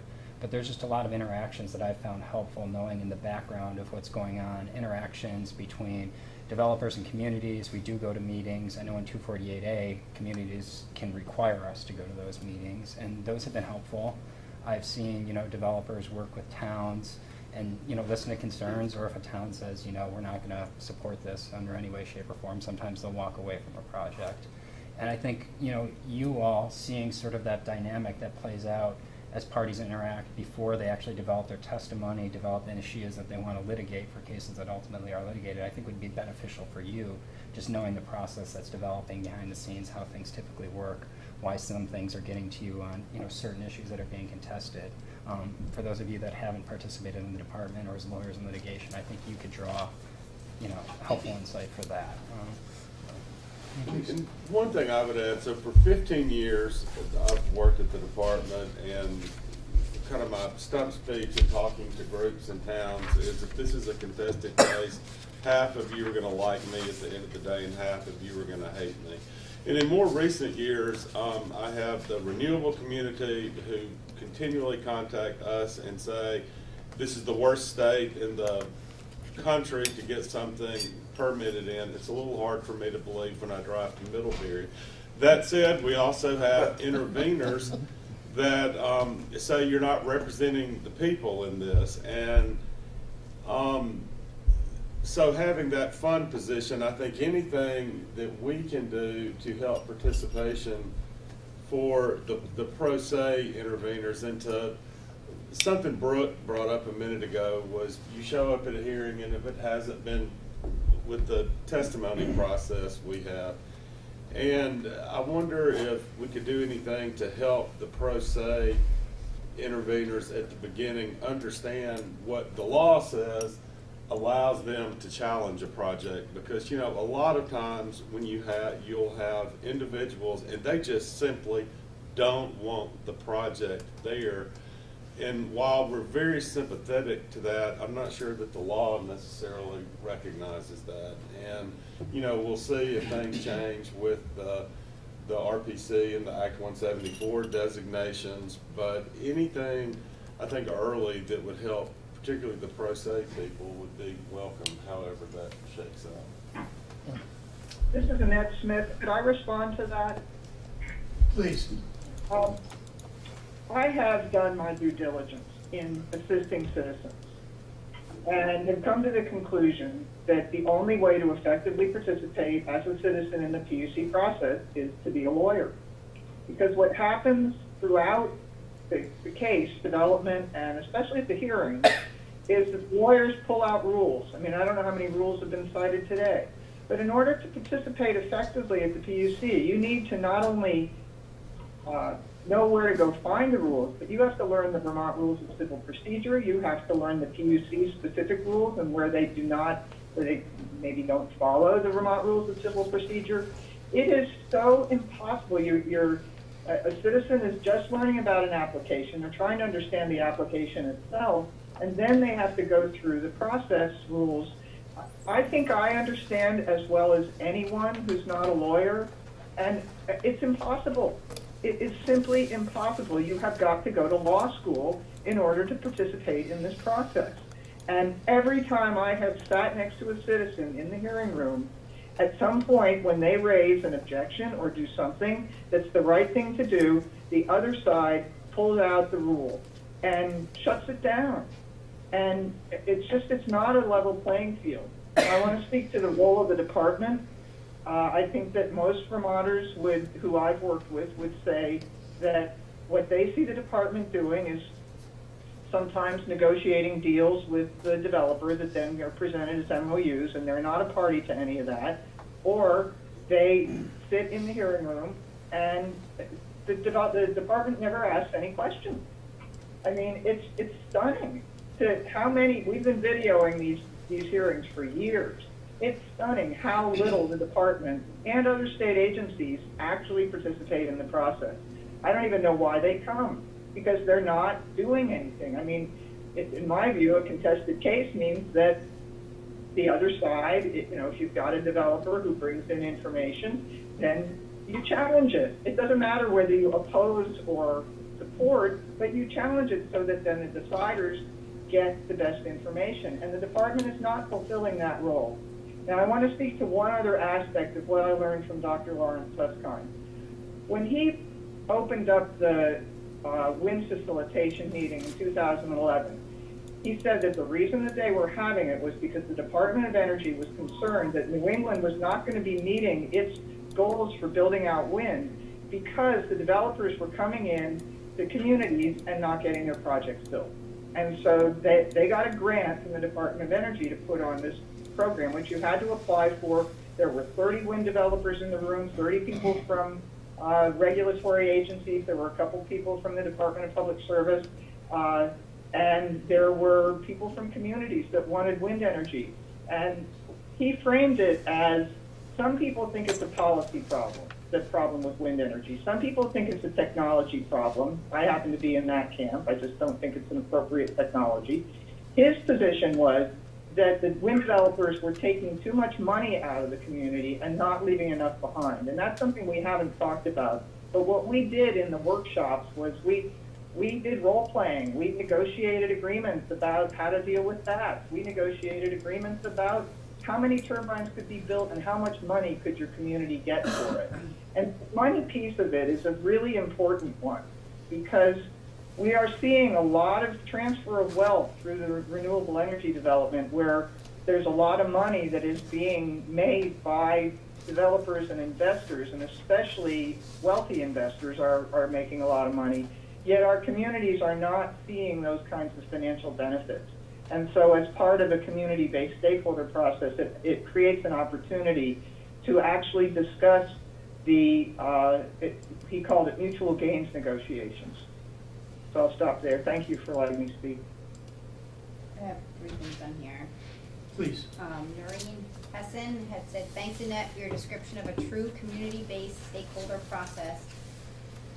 Might give Vermonters a better chance at being heard and understood in these situations. Statement.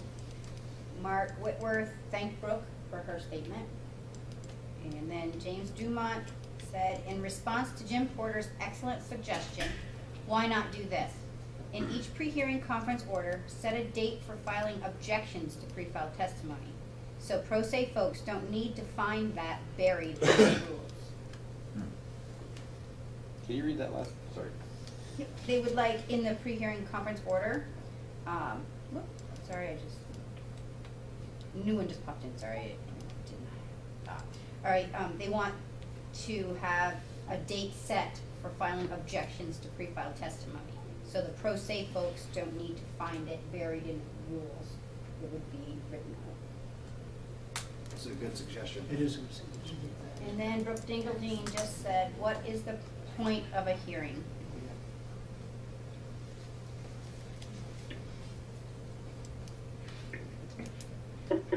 It's Brooke Dingeldine. I couldn't type fast enough to get my point across. My concern is, why is there a hearing? If the hearing is to cross-examine evidence, witnesses, testimony, then, and that is such a stilted process. The other issue is that the rules of evidence supposedly apply, but then you get the notion that APA, we can deviate from those. Oh, we let in hearsay all the time. I mean, you know, I understand and appreciate everything that Annette has said about this, but from a lawyer's perspective, showing up at a hearing where you as a lawyer don't know what the rules are, because one minute, you know, you're relying on the rules of evidence, the next minute you're not.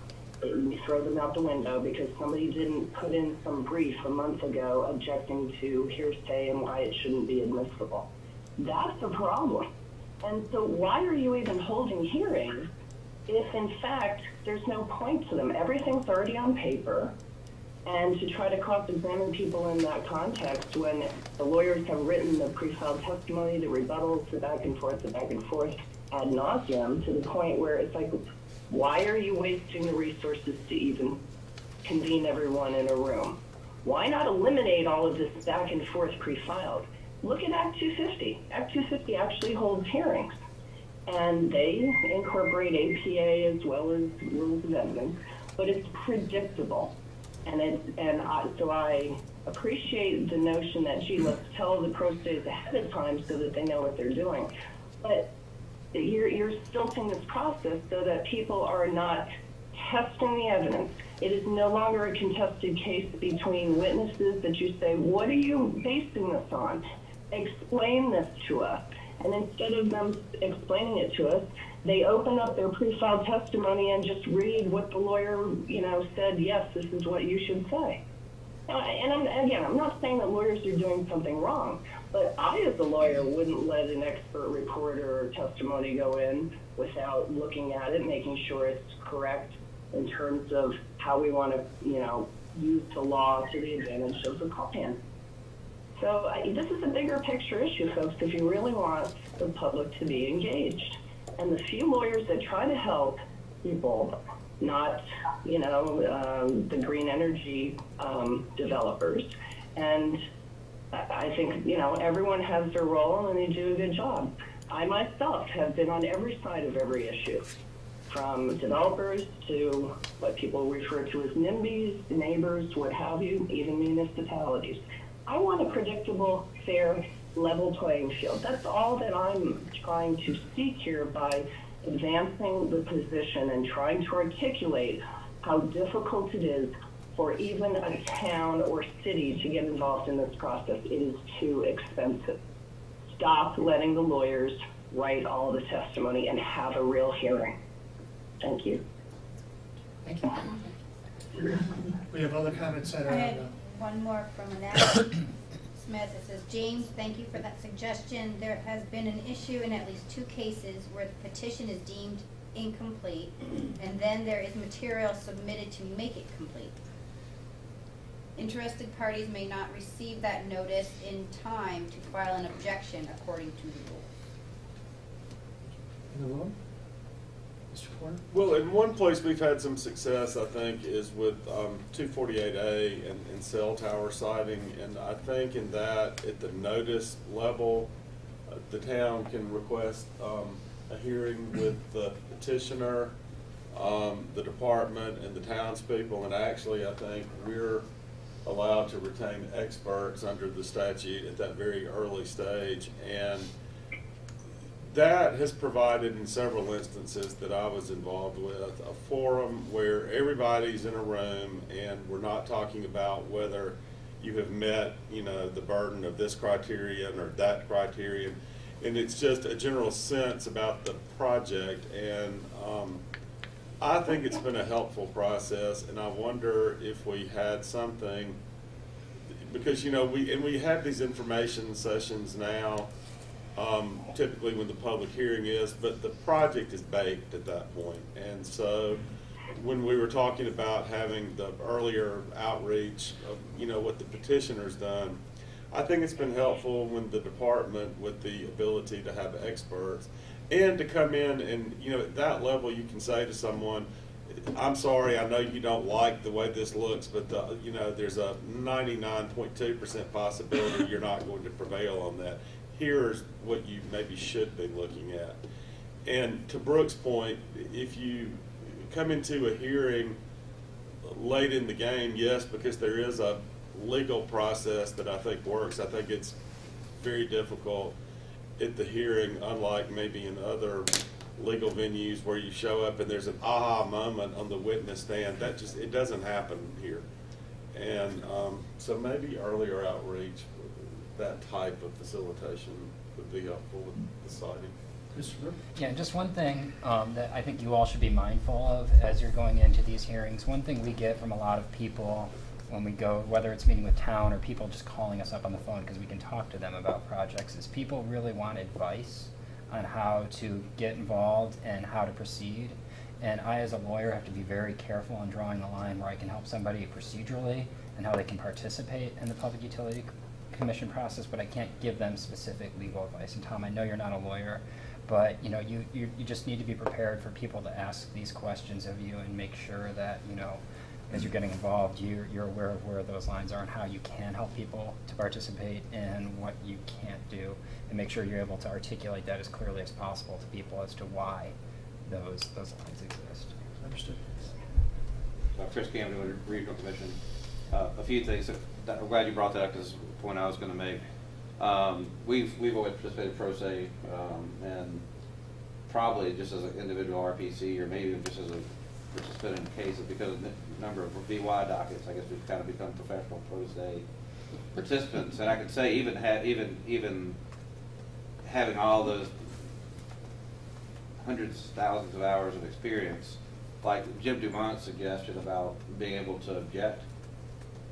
I don't exactly know what that means. Does that mean I can say, hey, I don't know if this would be an objection, but can I comment at that point to say, hey, this is contradictory to our policies in the regional plan? Is that actually a formal objection? Because when it comes to rules of procedure, those of us participating pro se, especially when you're like you're by yourself on one side of the table, you got the phalanx of 18 energy attorneys on the other side, a little intimidating.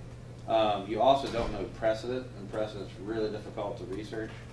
So what we've always done is rely on the Public Advocate Division within the Department of Public Service to provide us with not legal advice, but sometimes like what do I file? What are the mechanics? What does it look like? Can you give me an example so I even know what the format looks like so I don't look like a fool when I'm trying to file something?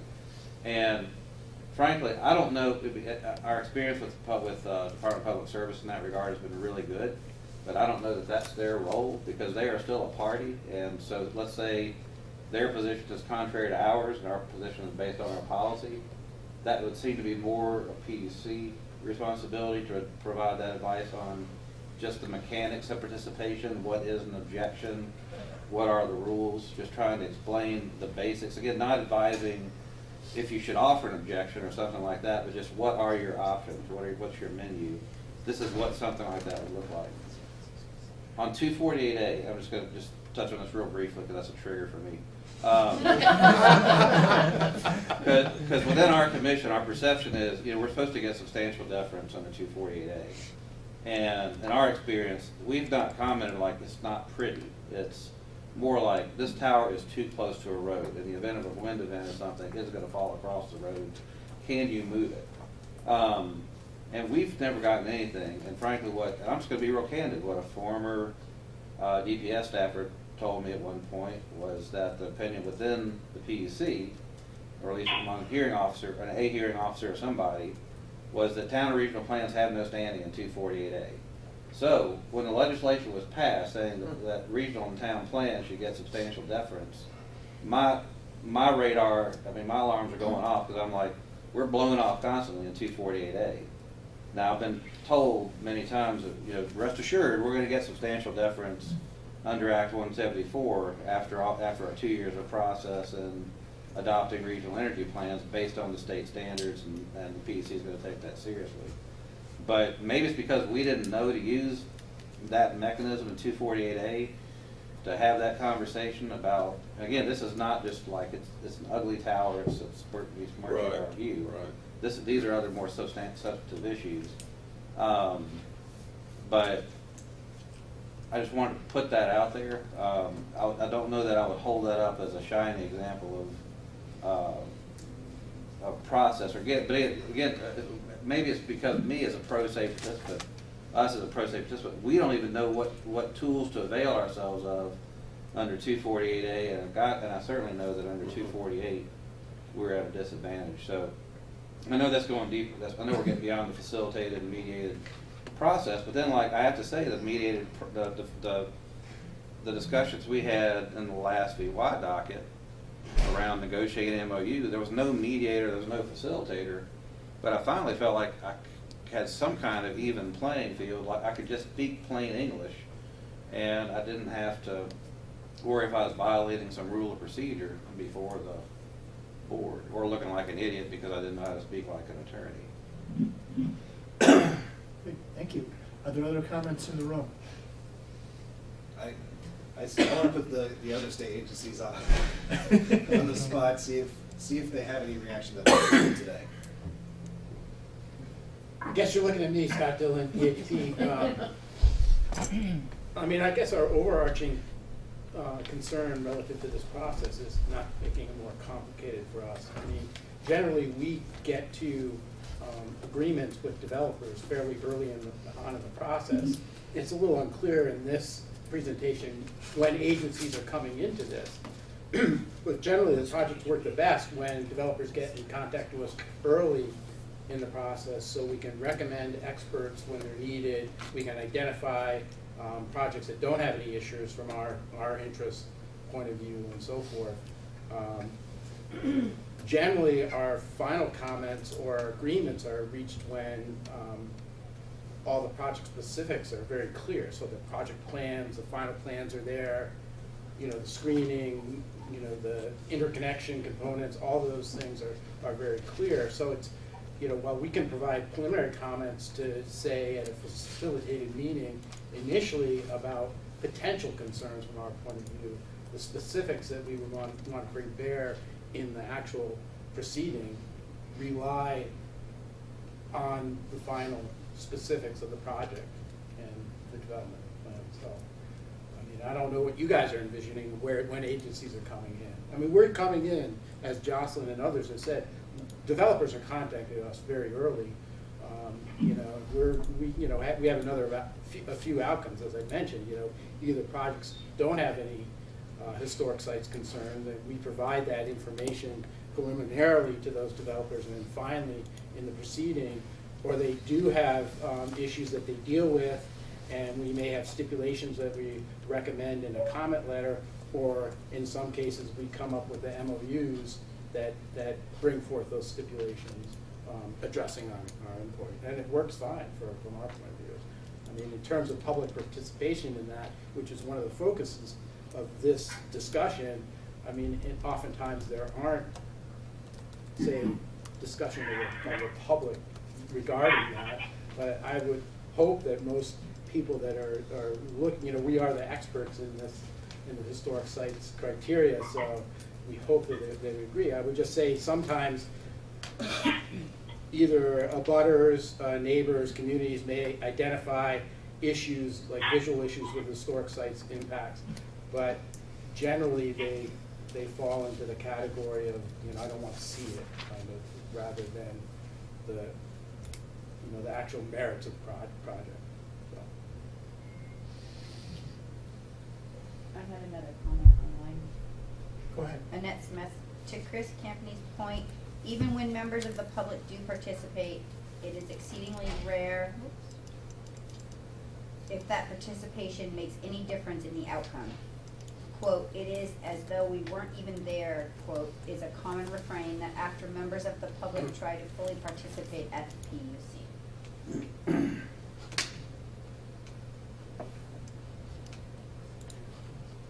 Other comments in the room? Other comments online? That was my last one. Great. I want to thank everyone for participating. If you become aware of projects or semi-projects or projects that are almost projects that might serve as, really the purpose of this was to find volunteers to participate in our pilot projects, as well as to introduce this, and to give everybody an opportunity to comment. So if you do hear of potential projects, please let us know so that we learn and get this right. Thank you. Thank you. Thank you. Thanks.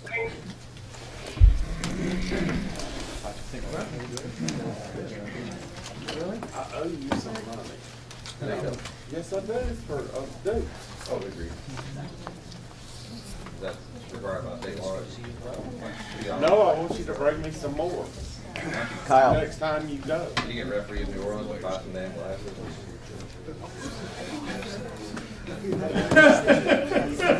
At least he's not talking about Mississippi State. I'm a Saints fan too. So.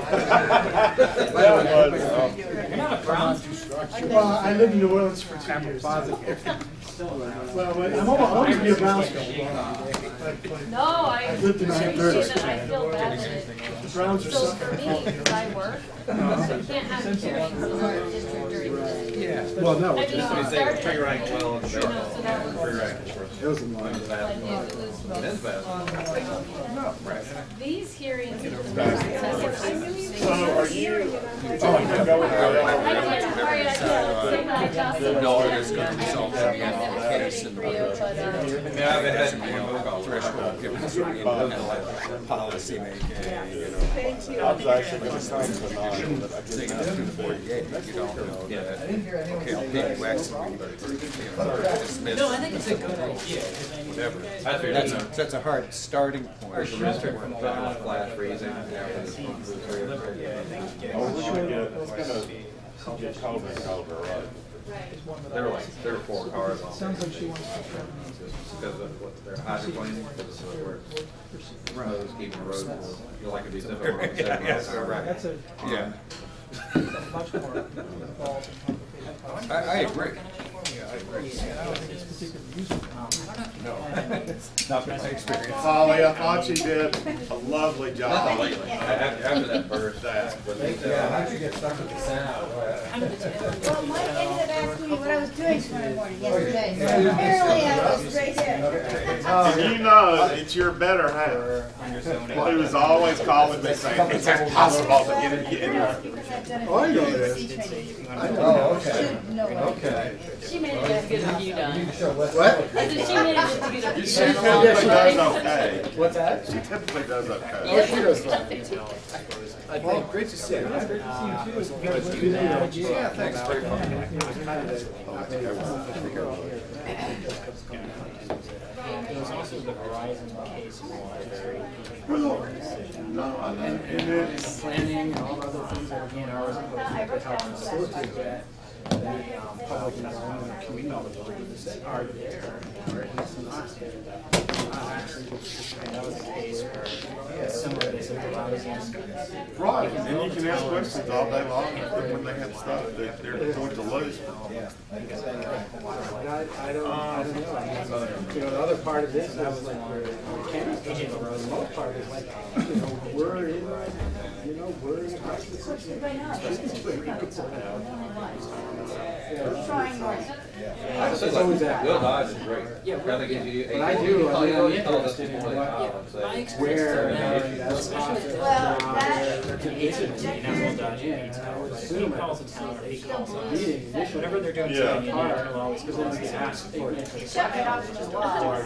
Right. So, and that, and we'll provide And if you get comments. to it where it's all based, They I can think it's a see lot the easier to deal with. Well, we do, I mean, Yeah. our biggest Like thing in, was I tried to executive articulate. corridor, just use stuff where appropriate. Right. Whatever has the least size, least presence, it's one of the few scenic corridors that usually they're happy. Or, Yeah, AT&T, the legislature actually changed the law a little bit after the veto experience, especially there was a big blow up. you know, all, They were allowed to have different. Yeah, yeah. And they, withdrew the petition that we gave for. but I mean, I support having. But they kind of codified definitions of Another set for us. Yeah. This is your coordinating, yes, Yes. that happens. Especially I mean, I do think that, I mean, I guess it was a public hearing. Part of these here, they were trying I to used to, I look had at. 5%. I mean, that seemed to They work were very actually well. part of it, they did it found out through, I think it's the major from the water. Yeah, They yeah. discussed it, like, how much, Hey, well, that in our office, Yeah, the legislature. Yeah. What the hell? I looked at Well, them, no, they weren't no, speaking the up. I was PUC looking and at- seeking definitions, they. so I Contact the PUC. Bye, Chris. Adios, have a good one. See you next week. Bye, Holly. Take care. Steve.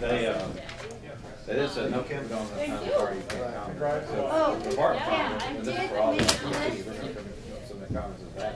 Oh, I knew everybody, except They got told Maureen themselves, Wilson. they just, No, they just here, maybe just people commented Come or on, guys. people who were just kind of listening online. I wasn't sure how that Oh. worked. Another department, they Because I backed us could up, find saying, everyone Eric except Kaczynski for said, mine. or a letter saying, come on, guys. But she didn't. They are statutory So parties. this is the whole list that was actually online before. Okay. Watching, observing, and So I guess the question would be to you, I mean, I would list certain Them, you should hear what they have to say. Would you like them in the transcript? And I think it's just with the legislature. Well, I can find out from, because I think Tom, Push. yeah, they both just last year. So I can let you know, Yeah. then I can just send you Yeah, this you can list, just give it. because pretty much everyone talked. Yeah, okay. Well, They yeah, especially got I didn't know, cited. Yes. yeah, they were. Starting Yeah, to Heston. deny some. I mean, she is, Yeah, I remember her, but. yeah. Yeah. He was here. Yeah. Anyway, I just wanted to. I don't want to do it, former, like, I was deputy commissioner, planning and zoning officer in Calvert County, area. We had seen more development proposals in a year than Vermont. Oh, I God. had, 5 years. I mean, private practice with me, in terms of total because housing. every civil case you had wanted to be. So we did, Yeah, what kind it was. and was, Thought about how after a to petition try. was submitted, or So, an and that was application, part of your. we had, I think it's 30 days to review it. And then what we did was we had a regular process by which, And the courts didn't want to know anything one about day a it month, except for. all the relevant state agencies, all the And then relevant sometimes county the agencies mediators will. would get together, the applicant would be at the table, and it was just, you go around the table, it's like, I'm gonna need this completed, this is incomplete, I need that. It was fairly fast, but I didn't know to what extent that might help in some of these processes too, like maybe, even if you offered it, it had a 45-day pre-filing, And it doesn't have to necessarily be in person, right? It could be this day and age, it could be by Skype or something. Just kind of like, just go around like, these are the issues we're gonna have. Right. And you don't litigate it at that point. It's just you're identifying, and then everybody with a regulatory policy. All right, so that's a really good idea. I'm gonna do that. I'll do that for Brian. But anyway, nice trip to Montreal. You said it was cut short by the storm. Yeah. I know. Oh, you did your way. Oh. Oh. We kind of just missed it, but I'm really glad we didn't stay over. But sad at the same time.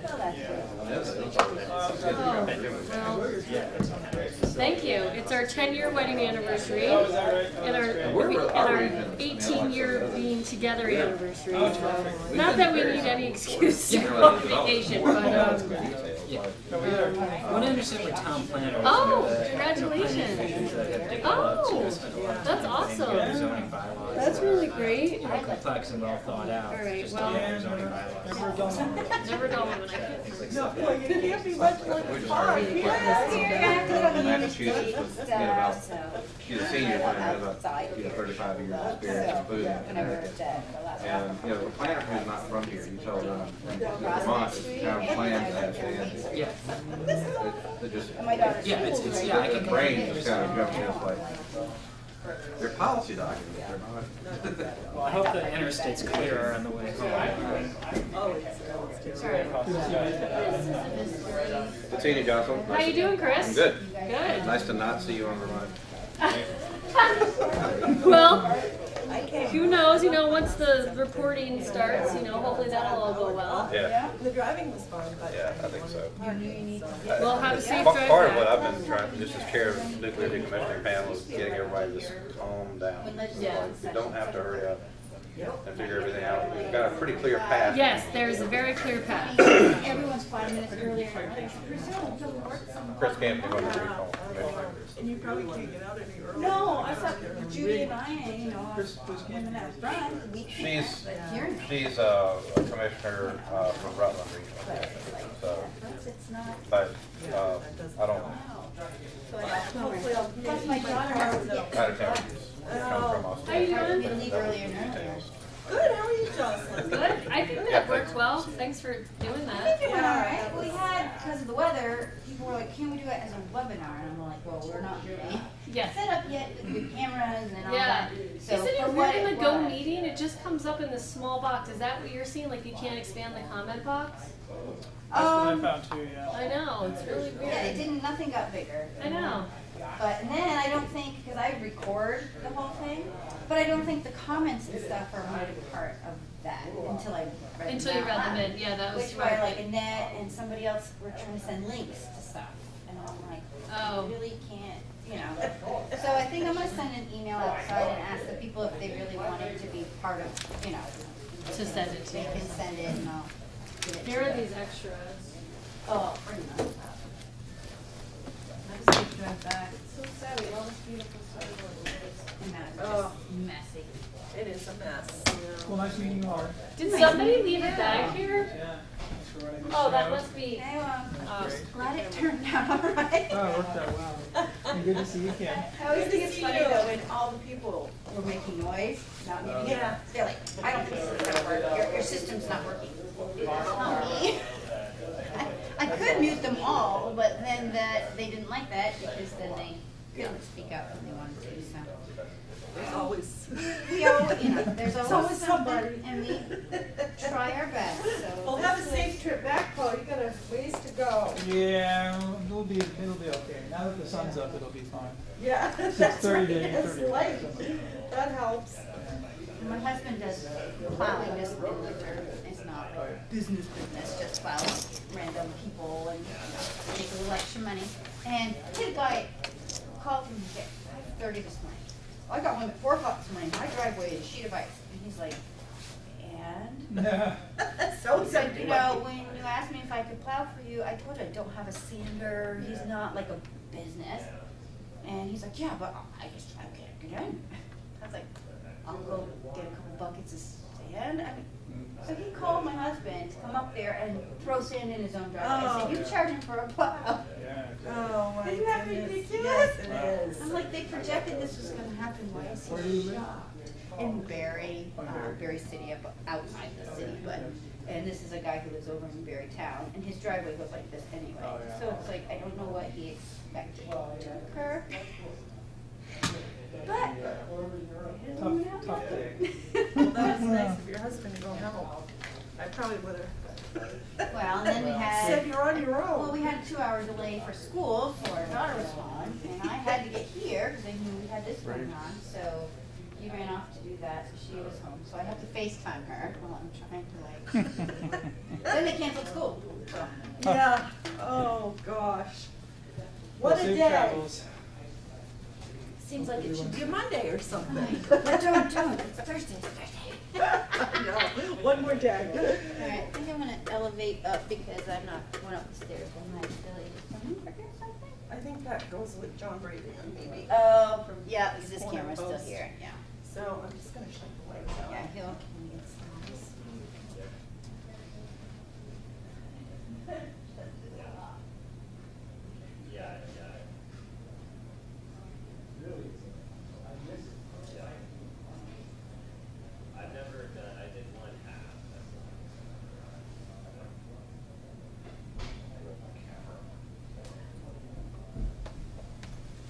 Yes.